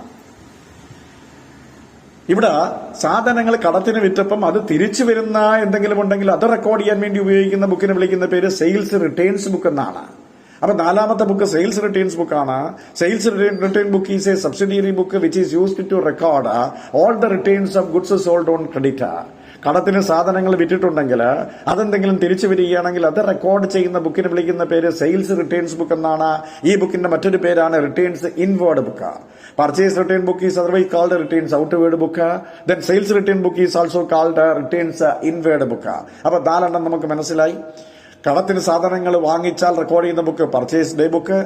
ആ സാധനങ്ങൾ തിരിച്ചയച്ചാൽ അതിനെ വിളിക്കുന്ന പേര് പർച്ചേസ് റിട്ടേൺസ് ബുക്ക്. കടത്തിന് സാധനങ്ങൾ വിറ്റാൽ റെക്കോർഡ് ചെയ്യുന്ന ബുക്ക് സെയിൽസ് ഡേ ബുക്ക്. ആ സാധനങ്ങൾ തിരിച്ചു വന്നാൽ അത് സെയിൽസ് റിട്ടേൺസ് ബുക്കാണ്. ഇനി 5ാമത്തെ ബുക്കിനെ വിളിക്കുന്ന പേര് ക്യാഷ് ബുക്ക് എന്നാണ്. 5ാമത്തെ ബുക്ക് ക്യാഷ് ബുക്കാണ്. എന്താ ക്യാഷ് ബുക്ക്? നമുക്ക് ആ പേരിൽ തന്നെ വളരെ വ്യക്തമാണ്. Cash book is a subsidiary book which is used to record actual cash receipts and actual cash payment. Cash book എന്ന് പറയുന്നത് ആക്ച്വൽ ക്യാഷ് റെസീറ്റ്സും ആക്ച്വൽ ക്യാഷ് പേയ്മെന്റും റെക്കോർഡ് ചെയ്യുന്ന ബുക്കിനെ വിളിക്കുന്ന പേരാണ് ക്യാഷ് ബുക്ക് എന്ന് പറയുന്നത്. സത്യത്തിൽ ക്യാഷ് ബുക്ക് ഒരു ജേണലാണ്, പക്ഷേ അത് പ്രിപ്പയർ ചെയ്യുന്നത് ലെഡ്ജറിന്റെ രൂപത്തിലാണ്. അതുകൊണ്ട് തന്നെ ഒരു ക്യാഷ് ബുക്ക് എന്ന് പറയുന്ന ബോത്ത് ജേണൽ ആൻഡ് ലെഡ്ജർ. അത് പരീക്ഷയിൽ ചോദിക്കുന്നതാണ്. ക്യാഷ് ബുക്ക് ഒരു ജേണലിന്റെ സ്വഭാവമാണ്, പക്ഷെ പ്രിപ്പയർ ചെയ്യുന്ന ലെഡ്ജറിന്റെ രൂപത്തിലാണ്. അതുകൊണ്ട് തന്നെ ഒരു ക്യാഷ് ബുക്ക് എന്ന് പറയുന്ന ജേണലുമാണ്, ഒരേ സമയം ലെഡ്ജറുമാണ്. അപ്പൊ ഈ ക്യാഷ് ബുക്കിന് 2 സൈഡുകളുണ്ട്. റെസീറ്റ് സൈഡ് ഉണ്ട്, പേയ്മെന്റ് സൈഡ് ഉണ്ട്. എല്ലാ റെസീറ്റുകളും നമ്മൾ റെസീറ്റ് സൈഡിൽ എഴുതും, ഡെബിറ്റ് സൈഡിൽ എഴുതും. എല്ലാ പേയ്മെന്റുകളും ക്രെഡിറ്റ് സൈഡിൽ അല്ലെങ്കിൽ പേയ്മെന്റ് സൈഡിൽ എഴുതും. ഇതിന്റെ ഡിഫറൻസ് എന്ന് പറയുന്ന ക്ലോസിംഗ് ക്യാഷ് ബാലൻസ് ആണ്. ക്യാഷ് ബുക്കിന്റെ ഡിഫറൻസ് എന്ന് പറയുന്നത് ക്ലോസിംഗ് ക്യാഷ് ബാലൻസ് ആണ്, മറന്നു പോകരുത്. അതാണ് 5ാമത്തെ ബുക്ക് ക്യാഷ് ബുക്ക് എന്ന് പറയുന്നത്. നമുക്ക് ഈ ക്യാഷ് ബുക്ക് തന്നെ പല രീതിയിലുണ്ട്. എന്തൊക്കെയാണ് ക്യാഷ് ബുക്ക് എന്ന് പറയുന്നത്? ക്യാഷ് ബുക്ക് എന്ന് പറയുന്നത് സിംഗിൾ കോളം ഉണ്ട്, ഡബിൾ കോളം ഉണ്ട്, 3 കോളം ക്യാഷ് ബുക്ക് ഉണ്ട്. ബിസിനസ്സിൽ 3 തരത്തിലുള്ള ക്യാഷ് ബുക്ക് ഉപയോഗിക്കാറുണ്ട്. അതെന്താണ് സിംഗിൾ കോളം എന്ന് പറയുന്ന? ഒരു ക്യാഷ് ബുക്കിന്റെ 2 സൈഡിലും ഒരു എമൗണ്ട് കോളം മാത്രമേ ഉള്ളെങ്കിൽ ഇത് സിംഗിൾ കോളം ക്യാഷ് ബുക്കാണ്. അപ്പൊ 2 സൈഡുകളിലും ഒരു എമൗണ്ട് കോളം മാത്രമേ ഉള്ളൂ എങ്കിൽ ഇത് സിംഗിൾ കോളം ക്യാഷ് ബുക്കും. ഒരു ക്യാഷ് ബുക്കിന്റെ 2 സൈഡുകളിലും ഒരു ക്യാഷ് കോളവും ബാങ്ക് കോളവും വീതമുണ്ട് എങ്കിൽ അതിനെ വിളിക്കുന്ന പേര് ഡബിൾ കോളം ക്യാഷ് ബുക്ക് എന്നാണ്. എന്ന് പറഞ്ഞാൽ ഒരു ബാങ്ക് അക്കൗണ്ടും ക്യാഷ് അക്കൗണ്ടും രണ്ടും കൂടെ സമന്വയിപ്പിച്ചുകൊണ്ട് ഒരു അക്കൗണ്ടിലാണ് നമ്മൾ എഴുതുന്നതെങ്കിൽ അതിനെ വിളിക്കുന്ന പേര് ഡബിൾ കോളം ക്യാഷ് ബുക്ക് എന്നാണ് വിളിക്കുക. അല്ലെങ്കിൽ 2 കോളം ക്യാഷ് ബുക്ക് എന്ന് വിളിക്കും. അപ്പൊ അവിടെ ക്യാഷിന്റെ കോളവും ഉണ്ടായിരിക്കും, ബാങ്കിന്റെ കോളവും 2 സൈഡിലും ഉണ്ടായിരിക്കും. ക്യാഷുമായി ബന്ധപ്പെടുന്ന ട്രാൻസാക്ഷനും ബാങ്കുമായി ബന്ധപ്പെടുന്ന ട്രാൻസാക്ഷനും ഒരുമിച്ച് ഒരു അക്കൗണ്ടിൽ റെക്കോർഡ് ചെയ്യുന്നതാണ് ഈ പറഞ്ഞിരിക്കുന്ന 2 കോളം ക്യാഷ് ബുക്ക് അല്ലെങ്കിൽ ഡബിൾ കോളം ക്യാഷ് ബുക്ക് എന്ന് പറയുന്നത്. ഇവിടെ നമ്മൾ ഉപയോഗിക്കുന്ന ഒരു എൻട്രി ഉണ്ട്, അതിനെ വിളിക്കുന്ന പേര് കോൺട്രാ എൻട്രി എന്നാണ്. അപ്പൊ എന്താ ഈ കോൺട്രാ എൻട്രി എന്ന് ചോദിക്കുന്നത്? ഈ ഡബിൾ കോളം ക്യാഷ് ബുക്കിൽ ക്യാഷ് അക്കൗണ്ടും ബാങ്ക് അക്കൗണ്ടും സമന്വയിപ്പിക്കുകയാണല്ലോ. അപ്പൊ അതുകൊണ്ട് തന്നെ ക്യാഷ് ബാങ്കിൽ നിന്ന് പിൻവലിച്ചാലും ബാങ്കിൽ പൈസ കൊണ്ടുവന്ന് ഇട്ടാലും ശരി തന്നെ അവിടെ ക്യാഷിന്റെയും ബാങ്കിന്റെയും ആസ്പെക്ട്സ് ഉണ്ട്. ഉദാഹരണത്തിന് ബാങ്കിൽ നിന്ന് ക്യാഷ് പിൻവലിക്കുകയാണ്, journal entry cash account at bank എന്നാണ്. അതുപോലെ തന്നെ പൈസ കൊണ്ടുവന്ന് ബാങ്കിൽ ഡെപ്പോസിറ്റ് ചെയ്യുകയാണ്, അപ്പൊ ബാങ്ക് അക്കൗണ്ട് അറ്റ് ക്യാഷ് എന്നാണ്. അപ്പൊ ഇങ്ങനെ വരുന്ന ഈ 2 ട്രാൻസാക്ഷനിലും അതിന്റെ 2 ആസ്പെക്ടുകൾ എന്ന് പറയുന്നത് ക്യാഷും ബാങ്കുമാണ്. ഇത് ഒരു ഡബിൾ കോളം ക്യാഷ് ബുക്ക് ക്യാഷും ഉണ്ട് ബാങ്കും ഉണ്ട്. അപ്പൊ ഒരു ക്യാഷ് ബുക്കിന്റെ 2 സൈഡുകളിലും ഈ 2 എലമെന്റുകളും പോസ്റ്റ് ചെയ്യാൻ കഴിയുന്ന എൻട്രിയെ വിളിക്കുന്ന പേര് കോൺട്രാ എൻട്രി എന്നാണ്. അപ്പൊ കോൺട്രാ എൻട്രിക്ക് ഉദാഹരണം cash deposited in bank, cash withdrawn from bank. ഈ 2 ട്രാൻസാക്ഷൻസ് ആണ് കോൺട്രാ എൻട്രി എന്ന് പറയുന്നത്. അപ്പൊ കോൺട്രാ എൻട്രി എന്ന് പറഞ്ഞാൽ these are the entries which are used to record both the aspects of the same transaction into the same account. ഒരു അക്കൗണ്ടിന്റെ 2 സൈഡിൽ തന്നെ ഒരു ട്രാൻസാക്ഷന്റെ 2 എലമെന്റുകൾ നമുക്ക് പോസ്റ്റ് ചെയ്യാൻ കഴിഞ്ഞാൽ അതിനെ വിളിക്കുന്ന പേരാണ് കോൺട്രാ എൻട്രി എന്ന് പറയുന്നത്. അത് 2 കോളം ക്യാഷ് ബുക്കിൽ വരുന്ന ഒരു പ്രത്യേക തരം എൻട്രിയാണ്. ഇനി 3 കോളം ക്യാഷ് ബുക്ക് എന്ന് പറഞ്ഞാൽ ഒരു ക്യാഷ് ബുക്കിന്റെ 2 സൈഡുകളിലും ഒരു ക്യാഷ് കോളമുണ്ട്, ബാങ്ക് കോളമുണ്ട്, ഡിസ്കൗണ്ട് കോളം കൂടി ഉണ്ട് എങ്കിൽ അതിനെ വിളിക്കുന്ന പേര് 3 കോളം ക്യാഷ് ബുക്ക് എന്നാണ്. അപ്പൊ ക്യാഷ് കോളവും ബാങ്ക് കോളവും കൂടാതെ പിന്നെ അവിടെ അഡീഷണൽ ആയിട്ട് ഒരു ഡിസ്കൗണ്ട് കോളം 2 സൈഡിലും വന്നാൽ അതിനെ വിളിക്കുന്ന പേര് 3 കോളം ക്യാഷ് ബുക്ക് എന്നാണ്. A cash book contain A bank column, cash column and discount column on either side is called 3 column cash book. അപ്പൊ ഡിസ്കൗണ്ട് കോളം കൂടെ അവിടെ ഉണ്ട്. ഈ ഡിസ്കൗണ്ട് കോളത്തിന്റെ ഒരു പ്രത്യേകത എന്ന് പറയുന്നത് ബാലൻസ് ചെയ്യത്തില്ല, പകരം ടോട്ടൽ ചെയ്യുകയാണ് ചെയ്യുന്നത്. പറഞ്ഞ് മനസ്സിലായല്ലോ? അതിന്റെ ക്യാഷ് ബുക്കിനകത്ത് വരുന്ന ഡിസ്കൗണ്ട് കോളം നമ്മൾ ബാലൻസ് ചെയ്യത്തില്ല, അതിന്റെ ടോട്ടൽ ബാലൻസ് ആണ് നമ്മൾ അക്കൗണ്ടിലേക്ക് എടുക്കുന്നത്. അപ്പൊ അത് നമ്മൾ ഓർക്കേണ്ട കേസാണ്. അപ്പൊ ക്യാഷ് ബുക്കിന്റെ single column cash book, double column cash book, 3 column cash book എന്താണ് എന്ന് മനസ്സിലായി. ഇവിടെ ഉപയോഗിക്കുന്ന ഒരു ബുക്കാണ് പെറ്റി ക്യാഷ് ബുക്ക്. ക്യാഷ് ബുക്കിന്റെ മറ്റൊരു വകഭേദമാണ് പെറ്റി ക്യാഷ് ബുക്ക് എന്ന് പറയുന്നത്. ഇവിടെ എന്താണ് ഈ പെറ്റി ക്യാഷ് ബുക്ക് എന്ന് ചോദിച്ചു കഴിഞ്ഞാൽ, നമുക്കറിയാം ഒരു ബിസിനസ് ഓർഗനൈസേഷനിൽ നമ്മൾ ചെല്ലുമ്പോഴത്തേക്ക് ക്യാഷുമായിട്ടുള്ള ഡീലിംഗ്സ് എല്ലാം നടത്തുന്ന കാഷ്യറാണ്. ബാങ്കിൽ ചെന്ന് കഴിഞ്ഞാൽ ക്യാഷ്യർ ഇരിക്കുന്ന നമുക്കറിയാം ഒരു പ്രത്യേക ക്യാബിനിലാണ്. അറ്റ്മോസ്റ്റ് കെയർ വേണ്ട ഒരു ജോലിയാണ് അദ്ദേഹം ചെയ്യുന്നത്. അവിടെ ലക്ഷക്കണക്കിന് രൂപയുടെ ട്രാൻസാക്ഷൻസ് ആണ് അവിടെ നടക്കുന്നത്. അപ്പൊ ക്യാഷ്യർ കൈകാര്യം ചെയ്യുന്ന അത്ര വലിയ എമൗണ്ടുകളാണ്. ഈ സമയത്ത് മൈനറായിട്ടുള്ള എക്സ്പെൻസ്, പെറ്റി എക്സ്പെൻസുകൾ ക്യാഷ്യർ മെയിൻ ക്യാഷ്യർക്ക് ഡീൽ ചെയ്യുക ബുദ്ധിമുട്ടാണ്. അപ്പൊ ഈ സാഹചര്യത്തിൽ മെയിൻ ക്യാഷ്യർ മറ്റൊരു ക്യാഷ്യറെ അപ്പോയിന്റ് ചെയ്യും. മറ്റൊരു ക്യാഷ്യറെ അപ്പോയിന്റ് ചെയ്തതിനു ശേഷം അദ്ദേഹത്തിന് ഒരു ബുക്കും കൊടുക്കും, ഒരു ക്യാഷ് ബുക്കും കൊടുക്കും. എന്നിട്ട് അദ്ദേഹത്തിന് കുറച്ച് എമൗണ്ട് കൈവശം വെച്ചു കൊടുക്കും. എന്നിട്ട് ചെറിയ എക്സ്പെൻസുകൾ നടത്താൻ വേണ്ടി അദ്ദേഹത്തെ ചുമതലപ്പെടുത്തുകയും ചെയ്യും. അങ്ങനെ ചെറിയ എക്സ്പെൻസുകൾ നടത്തുന്നതിന് വേണ്ടി ചുമതലപ്പെട്ട ആളിനെ വിളിക്കുന്ന പേര് പെറ്റി ക്യാഷ്യർ എന്നും അദ്ദേഹം മെയിൻറ്റെയിൻ ചെയ്യുന്ന ബുക്കിനെ വിളിക്കുന്ന പേര് പെറ്റി ക്യാഷ് ബുക്ക് എന്നാണ്. അതാണ് അതിന്റെ പ്രത്യേകത എന്ന് പറയുന്നത്. ഒരു ബിസിനസ്സിൽ രണ്ടു തരം ക്യാഷ്യർ ഉണ്ടാവാം. മെയിൻ ക്യാഷ്യറും ഉണ്ടാവാം, പെറ്റി ക്യാഷ്യർ ഉണ്ടാവാം. പെറ്റി ക്യാഷ്യർ കൈകാര്യം ചെയ്യുന്നത് ചെറിയ എക്സ്പെൻസുകളാണ്.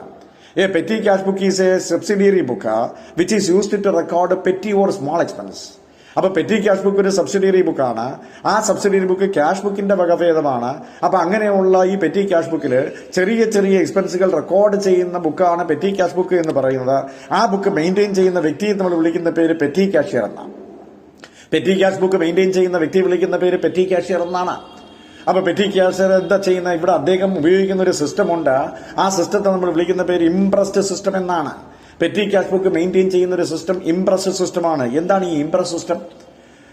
ഒരു മന്തിന്റെ അല്ലെങ്കിൽ ഒരു പീരീഡിന്റെ ആദ്യം മെയിൻ ക്യാഷ്യർ ഒരു നിശ്ചിത എമൗണ്ട് പെറ്റി ക്യാഷ്യറെ ഏൽപ്പിക്കും. ഒരു നിശ്ചിത എമൗണ്ട് എന്ന് പറയുമ്പോഴത്തെ ഒരു ലംസം എമൗണ്ട് ആണ്. ആ ലംസം എമൗണ്ട് മെയിൻ ക്യാഷ്യർ ഒരു നിശ്ചിത പീരീഡിലേക്ക് പെറ്റി ക്യാഷ്യറെ ഏൽപ്പിക്കും. ഈ എമൗണ്ടിനെ വിളിക്കുന്ന പേര് ക്യാഷ് ഫ്ലോട്ട് എന്നാണ്. ഈ ലംസം എമൗണ്ട് വിളിക്കുന്ന പേര് ക്യാഷ് ഫ്ലോട്ട് ആണ്. ഇത് പരീക്ഷയിൽ ചോദിക്കുന്നതാണ്. So under the imprest system the main cashier handed over some amount അല്ലെങ്കിൽ ലാർജ് എമൗണ്ട് അല്ലെങ്കിൽ ഒരു fixed amount to the petty cashier at the beginning of the period. ഒരു പീരീഡിന്റെ ആദ്യം ഒരു നിശ്ചിത എമൗണ്ട് മെയിൻ ക്യാഷ്യർ പെറ്റി ക്യാഷ്യറെ ഏൽപ്പിക്കും. So the petty cashier made all the expense from this amount. ഈ ക്യാഷ് ഫ്ലോട്ടിൽ നിന്നാണ് പെറ്റി ക്യാഷ്യർ എല്ലാ ചെലവുകളും നടത്തുന്നത്. ആ പീരീഡിന്റെ അവസാനം മെയിൻ ക്യാഷ്യർ ഈ പെറ്റി ക്യാഷ് ബുക്ക് വേരിഫൈ ചെയ്യും. അപ്പൊ വേരിഫൈ ചെയ്തതിനു ശേഷം അടുത്ത പീരീഡിലേക്കുള്ള എമൗണ്ട് കൊടുക്കുന്നത് ആ പെറ്റി ക്യാഷ്യർ ചെലവാക്കിയ എമൗണ്ട് എത്രയാണോ അത്രയും റീഇംബേഴ്സ് ചെയ്ത് കൊടുക്കും. ഉദാഹരണത്തിന് ഒരു മാസത്തേക്ക് മെയിൻ ക്യാഷ്യർ 1000 രൂപയാണ് പെറ്റി ക്യാഷ്യർ ഏൽപ്പിച്ചു എന്ന് നിങ്ങൾ സങ്കല്പിക്കുക. ഈ 1000 രൂപ എന്ന് പറയുന്ന ക്യാഷ് ഫ്ലോട്ട് എന്ന് വിളിച്ചു. മെയിൻ ക്യാഷ്യർ കൊടുത്ത ഈ 1000 രൂപയിൽ നിന്ന് ഒരു മാസത്തേക്കുള്ള എല്ലാ കൊച്ചു എക്സ്പെൻസുകളും ഈ എമൗണ്ടിൽ നിന്നാണ് നടത്തുന്നത്. ഒരു പീരീഡിന്റെ അവസാനം അല്ലെങ്കിൽ ജനുവരി 31 ആയപ്പോഴത്തേക്ക് മെയിൻ ക്യാഷ്യർ ബുക്സ് വെരിഫൈ ചെയ്തപ്പോൾ അദ്ദേഹം 800 രൂപ ചെലവാക്കിയിരിക്കുന്നു. അപ്പൊ ഇനി ബാലൻസ് 200 രൂപയുള്ള അടുത്ത മാസത്തേക്ക് പോരല്ലോ. എല്ലാ മാസവും 1000 രൂപ കൊടുക്കണ്ടേ? അപ്പൊ ചെലവാക്കി 800 രൂപയും കൂടെ കൊടുക്കുമ്പോൾ 1000 രൂപയായല്ലോ. അതുകൊണ്ട് അത് റീഇംബേഴ്സ് ചെയ്ത് കൊടുക്കും. അങ്ങനെ റീഇംബേഴ്സ് ചെയ്ത് കൊടുക്കുന്നതിന് നമ്മൾ വിളിക്കുന്ന പേരാണ് ഇംപ്രസ്ഡ് സിസ്റ്റം. അപ്പൊ what is by imprest system? Under the system, the main cashier handed over a fixed amount to the petty cashier at the beginning of the period. So this amount is called cash float. So the petty cashier expend all the amount from this amount. At the end of the period, the main cashier verifies the book and reimburses the amount already spent by the petty cashier. ഈ petty cashier എത്രയാണോ ചെലവാക്കിയത് ആ ചെലവാക്കിയ amount reimburse ചെയ്ത് കൊടുക്കും. That system is called impressed system. അപ്പൊ പരീക്ഷയ്ക്ക് ആ ഒരു question വളരെ ഇമ്പോർട്ടന്റ് ആണ്. Impressed system is maintained under petty cash book. അത് മനസ്സിലാക്കിക്കൊള്ളണം. ഇംപ്രസ് സിസ്റ്റം ഫോളോ ചെയ്യുന്നത് പെറ്റി ക്യാഷ് ബുക്ക് എന്ന് പറയുന്ന സംവിധാനത്തിലാണ്. അപ്പൊ നമ്മൾ സബ്സിഡിയറി ബുക്കിന്റെ 5ാമത്തെ ബുക്കായ ക്യാഷ് ബുക്ക് പറഞ്ഞപ്പോഴാണ് കോൺട്രാ എൻട്രിയും single column, double column, 3 column cash ബുക്കും അതോടൊപ്പം തന്നെ പെറ്റി ക്യാഷ് ബുക്കും പറഞ്ഞത്. ഇപ്പൊ നമ്മൾ 5 ബുക്കായി purchase day book, sales day book, purchase return book, sales return book, cash book. ഇനി നമുക്കറിയേണ്ടത് 6ാമത്തെ ബുക്ക് എന്ന് പറയുന്ന ബിൽസ് റിസീവബിൾ ബുക്കാണ്. എന്താണ് ഈ ബിൽ റെസീവബിൾ എന്ന് പറയുന്നത്? നമുക്കറിയാം, കടത്തിന് ട്രാൻസാക്ഷൻസ് നടക്കുന്ന സമയത്ത് അതിന്റെ മീഡിയേറ്റർ ആയിട്ട് നിൽക്കുന്ന ബിൽ ഓഫ് എക്സ്ചേഞ്ച്. ആ ബിൽ ഓഫ് എക്സ്ചേഞ്ചിനെ സംബന്ധിച്ചിടത്തോളം ബില്ലിന്റെ എമൗണ്ട് റിസീവ് ചെയ്യാനുള്ള ആളിനെ ബിൽ റെസീവബിൾ എന്നും ആ ബില്ലിന്റെ എമൗണ്ട് കൊടുക്കേണ്ട ആള് ബിൽ പേബിൾ എന്നുമാണ് വിളിക്കുന്നത്. അപ്പൊ ബിൽ റെസീവബിളും ബിൽ പേബിൾ എന്ന് പറയുന്ന 2 ആസ്പെക്ട്സുകളുണ്ട്. അങ്ങനെ ഒരു ബിസിനസിനകത്ത് ബിൽ റിസീവ് ചെയ്തതിന്റെ ഡീറ്റെയിൽസ് എഴുതിയിരിക്കുന്ന ബുക്ക് ബിൽ റെസീവബിൾ ബുക്കും ബില്ല് അക്സെപ്റ്റ് ചെയ്തതിന്റെ ഡീറ്റെയിൽസ് എഴുതിയിരിക്കുന്ന ബുക്ക് ബിൽസ് പേബിൾ ബുക്കുമാണ്. അപ്പൊ ആ ടൈപ്പ് ട്രാൻസാക്ഷൻസ് റെക്കോർഡ് ചെയ്യാൻ വേണ്ടി നമ്മൾ ബിസിനസ്സിൽ ഉപയോഗിക്കുന്ന 2 ബുക്കുകളാണ് ബിൽ റെസീവബിൾ ബുക്കും അതുപോലെ തന്നെ ബിൽസ് പേബിൾ ബുക്കും. So bill receivable book is a subsidiary book which is used to record all the details of bills received. Then bills payable book is a subsidiary book which is used to record all the details of bills accepted.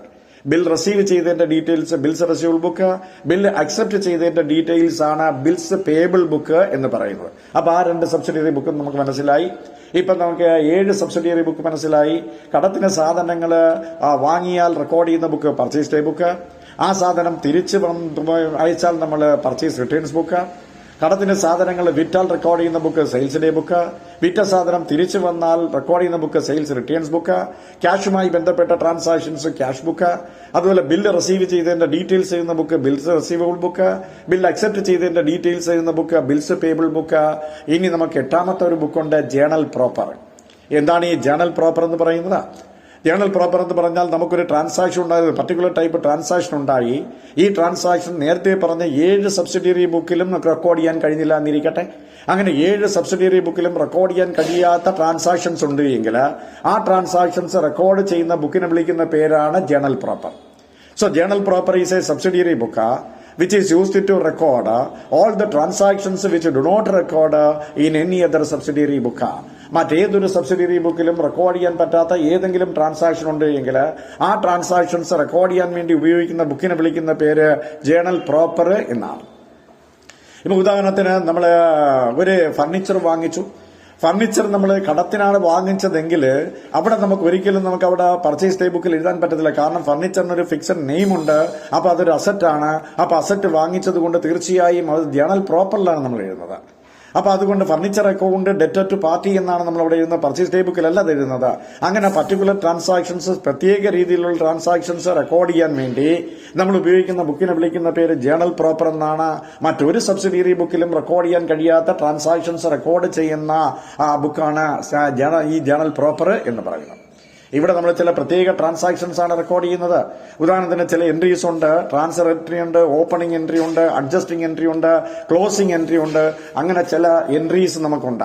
അപ്പൊ അങ്ങനെയുള്ള entries record ചെയ്യാൻ വേണ്ടി ഉപയോഗിക്കുന്നതാണ് ഈ പറഞ്ഞിരിക്കുന്ന journal proper എന്ന് പറയുന്നത്. അപ്പൊ അഡ്ജസ്റ്റിംഗ് എൻട്രി, ആ എൻട്രിയൊക്കെ നമ്മൾ അങ്ങോട്ട് പഠിക്കും അല്ലെ. ഒരു വർഷത്തെ ക്ലോസിംഗ് പീരീഡിൽ അസറ്റും ലയബിലിറ്റീസും പുതിയ പീരീഡിലേക്ക് കൊണ്ടുവരാൻ വേണ്ടി ഉപയോഗിക്കുന്ന എൻട്രിയെ നമുക്ക് ഓപ്പണിംഗ് എൻട്രി എന്ന് വിളിക്കാം.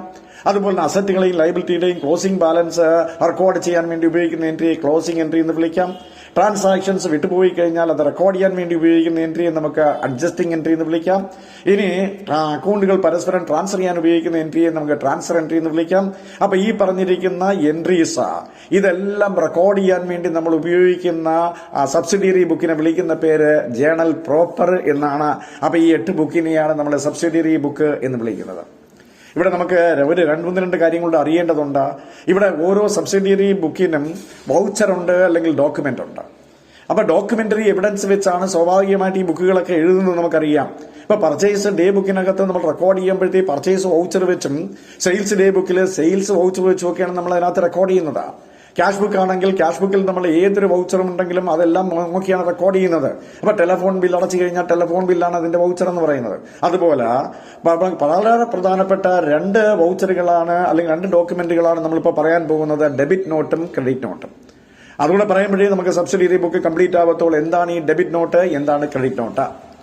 കടത്തിന് സാധനങ്ങൾ വാങ്ങിക്കുമ്പം റെക്കോർഡ് ചെയ്യുന്ന ബുക്ക് പർച്ചേസ് ഡേ ബുക്കും, കടത്തിന് സാധനങ്ങൾ വാങ്ങിച്ചിട്ട് അത് റിട്ടേൺ ചെയ്യുന്ന ബുക്ക് പർച്ചേസ് റിട്ടേൺസ് ബുക്കുമാണ്. അപ്പൊ ഇവിടെ എന്ത് സംഭവിച്ചു? നമ്മൾ 10,000 രൂപയുടെ സാധനം വാങ്ങിച്ചു. അത് ബിസിനസ്സിൽ കൊണ്ടുവന്നപ്പോൾ അതിനകത്ത് 500 രൂപയുടെ സാധനം കേട് വന്നു പോയി. അപ്പൊ ഈ കേട് വന്നപ്പോഴത്തേക്ക് എന്ത് സംഭവിച്ചു? ഇത് നമ്മൾ തിരിച്ചയച്ചു. ഇത് തിരിച്ചയക്കുന്ന സമയത്ത്, അത് വാങ്ങുന്ന സമയത്ത് അവർ റെക്കോർഡ് ചെയ്തു, സെല്ലർ അത് റെക്കോർഡ് ചെയ്തേക്കുന്ന 10,000 ആയിട്ടാണ്. അപ്പൊ നമ്മൾ ഇവിടുന്ന് ഒരു നോട്ട് എഴുതി എന്ത് ചെയ്തും സെല്ലർക്ക് കൊടുക്കും. എന്താണ് നോട്ട് എഴുതിയത്? നമ്മൾ വാങ്ങിച്ചിരുന്ന സാധനത്തിന്റെ 500 രൂപയുടെ സാധനം കേടുവന്നു പോയി. അപ്പൊ ടോട്ടൽ ബില്ലിൽ അത്രയും എമൗണ്ട് ഡെബിറ്റ് ചെയ്യണം, അല്ലെങ്കിൽ കുറയ്ക്കണമെന്നും പറഞ്ഞുകൊണ്ട് എഴുതുന്നൊരു സ്റ്റേറ്റ്മെന്റിനെ വിളിക്കുന്ന പേരാണ് ഡെബിറ്റ് നോട്ട്. അപ്പൊ what you mean by debit note? A debit note is a statement prepared by the buyer and sent to the seller, informing that his account shall be debited with the value of goods damaged or retained. നമ്മൾ വാങ്ങിച്ചിരിക്കുന്ന സാധനത്തിന്റെ ഒരു ഭാഗം കേടായി പോയി. അപ്പൊ അതിന്റെ value എത്രയാണോ ആ വാല്യൂ മൊത്തം ഞാൻ തരാനുള്ള എമൗണ്ടിൽ കുറച്ചേക്കണേ എന്നും പറഞ്ഞുകൊണ്ട് ഒരു ബയർ സെല്ലർക്ക് പ്രിപ്പയർ ചെയ്ത് അയച്ചു കൊടുക്കുന്ന സ്റ്റേറ്റ്മെന്റിനെ വിളിക്കുന്ന പേര് ഡെബിറ്റ് നോട്ട് എന്നാണ്. ഇതാണ് ഡെബിറ്റ് നോട്ട് എന്ന് പറയുന്നത്. അപ്പൊ അത് പ്രിപ്പയർ ചെയ്യുന്ന ബയറാണ്, അയച്ചു കൊടുക്കുന്ന സെല്ലർക്കാണ് അദ്ദേഹത്തിന്റെ അക്കൗണ്ടിൽ അത്രയും എമൗണ്ട് കുറച്ചേക്കണേ, ഡെബിറ്റ് ചെയ്യണേ എന്ന് പറഞ്ഞുകൊണ്ട് ആ ഒരു റിക്വസ്റ്റ് നടത്തുന്ന സ്റ്റേറ്റ്മെന്റിനെ വിളിക്കുന്ന പേര് ഡെബിറ്റ് നോട്ട് എന്നാണ്. അപ്പൊ ഇതവിടെ കിട്ടിക്കഴിഞ്ഞാലോ അവിടെ കിട്ടിക്കഴിഞ്ഞാൽ ഉടനെ സെല്ലർ എന്താ ചെയ്യുന്നത്? സെല്ലർ ഇത് പറയുന്നത് ജെന്യൂൻ ആണെന്ന് തോന്നിക്കഴിഞ്ഞാൽ അദ്ദേഹം ഒരു നോട്ട് പ്രിപ്പയർ ചെയ്യും, അദ്ദേഹം ഒരു സ്റ്റേറ്റ്മെന്റ് പ്രിപ്പയർ ചെയ്യും. അതെ, ആ സ്റ്റേറ്റ്മെന്റ് വിളിക്കുന്ന പേര് ക്രെഡിറ്റ് നോട്ട് എന്നാണ്. അദ്ദേഹം എന്താ ചെയ്യുന്നത്? It is a note or a statement prepared by the seller and sent to the buyer informing that his account shall be credited with the value of goods damaged or returned. ആ goods return ചെയ്തതിന്റെ value ഞാൻ കുറച്ചിട്ടുണ്ട്, നിങ്ങൾ അക്കൗണ്ടിൽ credit ചെയ്തിട്ടുണ്ട് എന്ന് seller പറയുന്ന ആ സ്റ്റേറ്റ്മെന്റ് വിളിക്കുന്ന പേരാണ് ക്രെഡിറ്റ് നോട്ട് എന്ന് പറയുന്നത്. അപ്പൊ ഡെബിറ്റ് നോട്ടും ക്രെഡിറ്റ് നോട്ടും അത് വളരെ ഇമ്പോർട്ടന്റ് ആണ്. ഡെബിറ്റ് നോട്ട് പ്രിപ്പയർ ചെയ്യുന്ന ബയറാണ്, അയച്ചു കൊടുക്കുന്ന സെല്ലർക്കാണെങ്കിൽ ക്രെഡിറ്റ് നോട്ട് പ്രിപ്പയർ ചെയ്യുന്ന സെല്ലറാണ്, അയച്ചു കൊടുക്കുന്നത് ബയർക്കാണ്. ഇത് പർച്ചേസ് ഡേ ബുക്കിന്റെ ഡോക്യുമെന്റ്സ് എന്ന് പറയുന്ന വൗച്ചർ എന്ന് പറയുന്നത് ഡെബിറ്റ് നോട്ടും സെയിൽസ് ഡേ ബുക്കിന്റെ വൗച്ചർ എന്ന് പറയുന്നത് ക്രെഡിറ്റ് നോട്ടുമാണ്.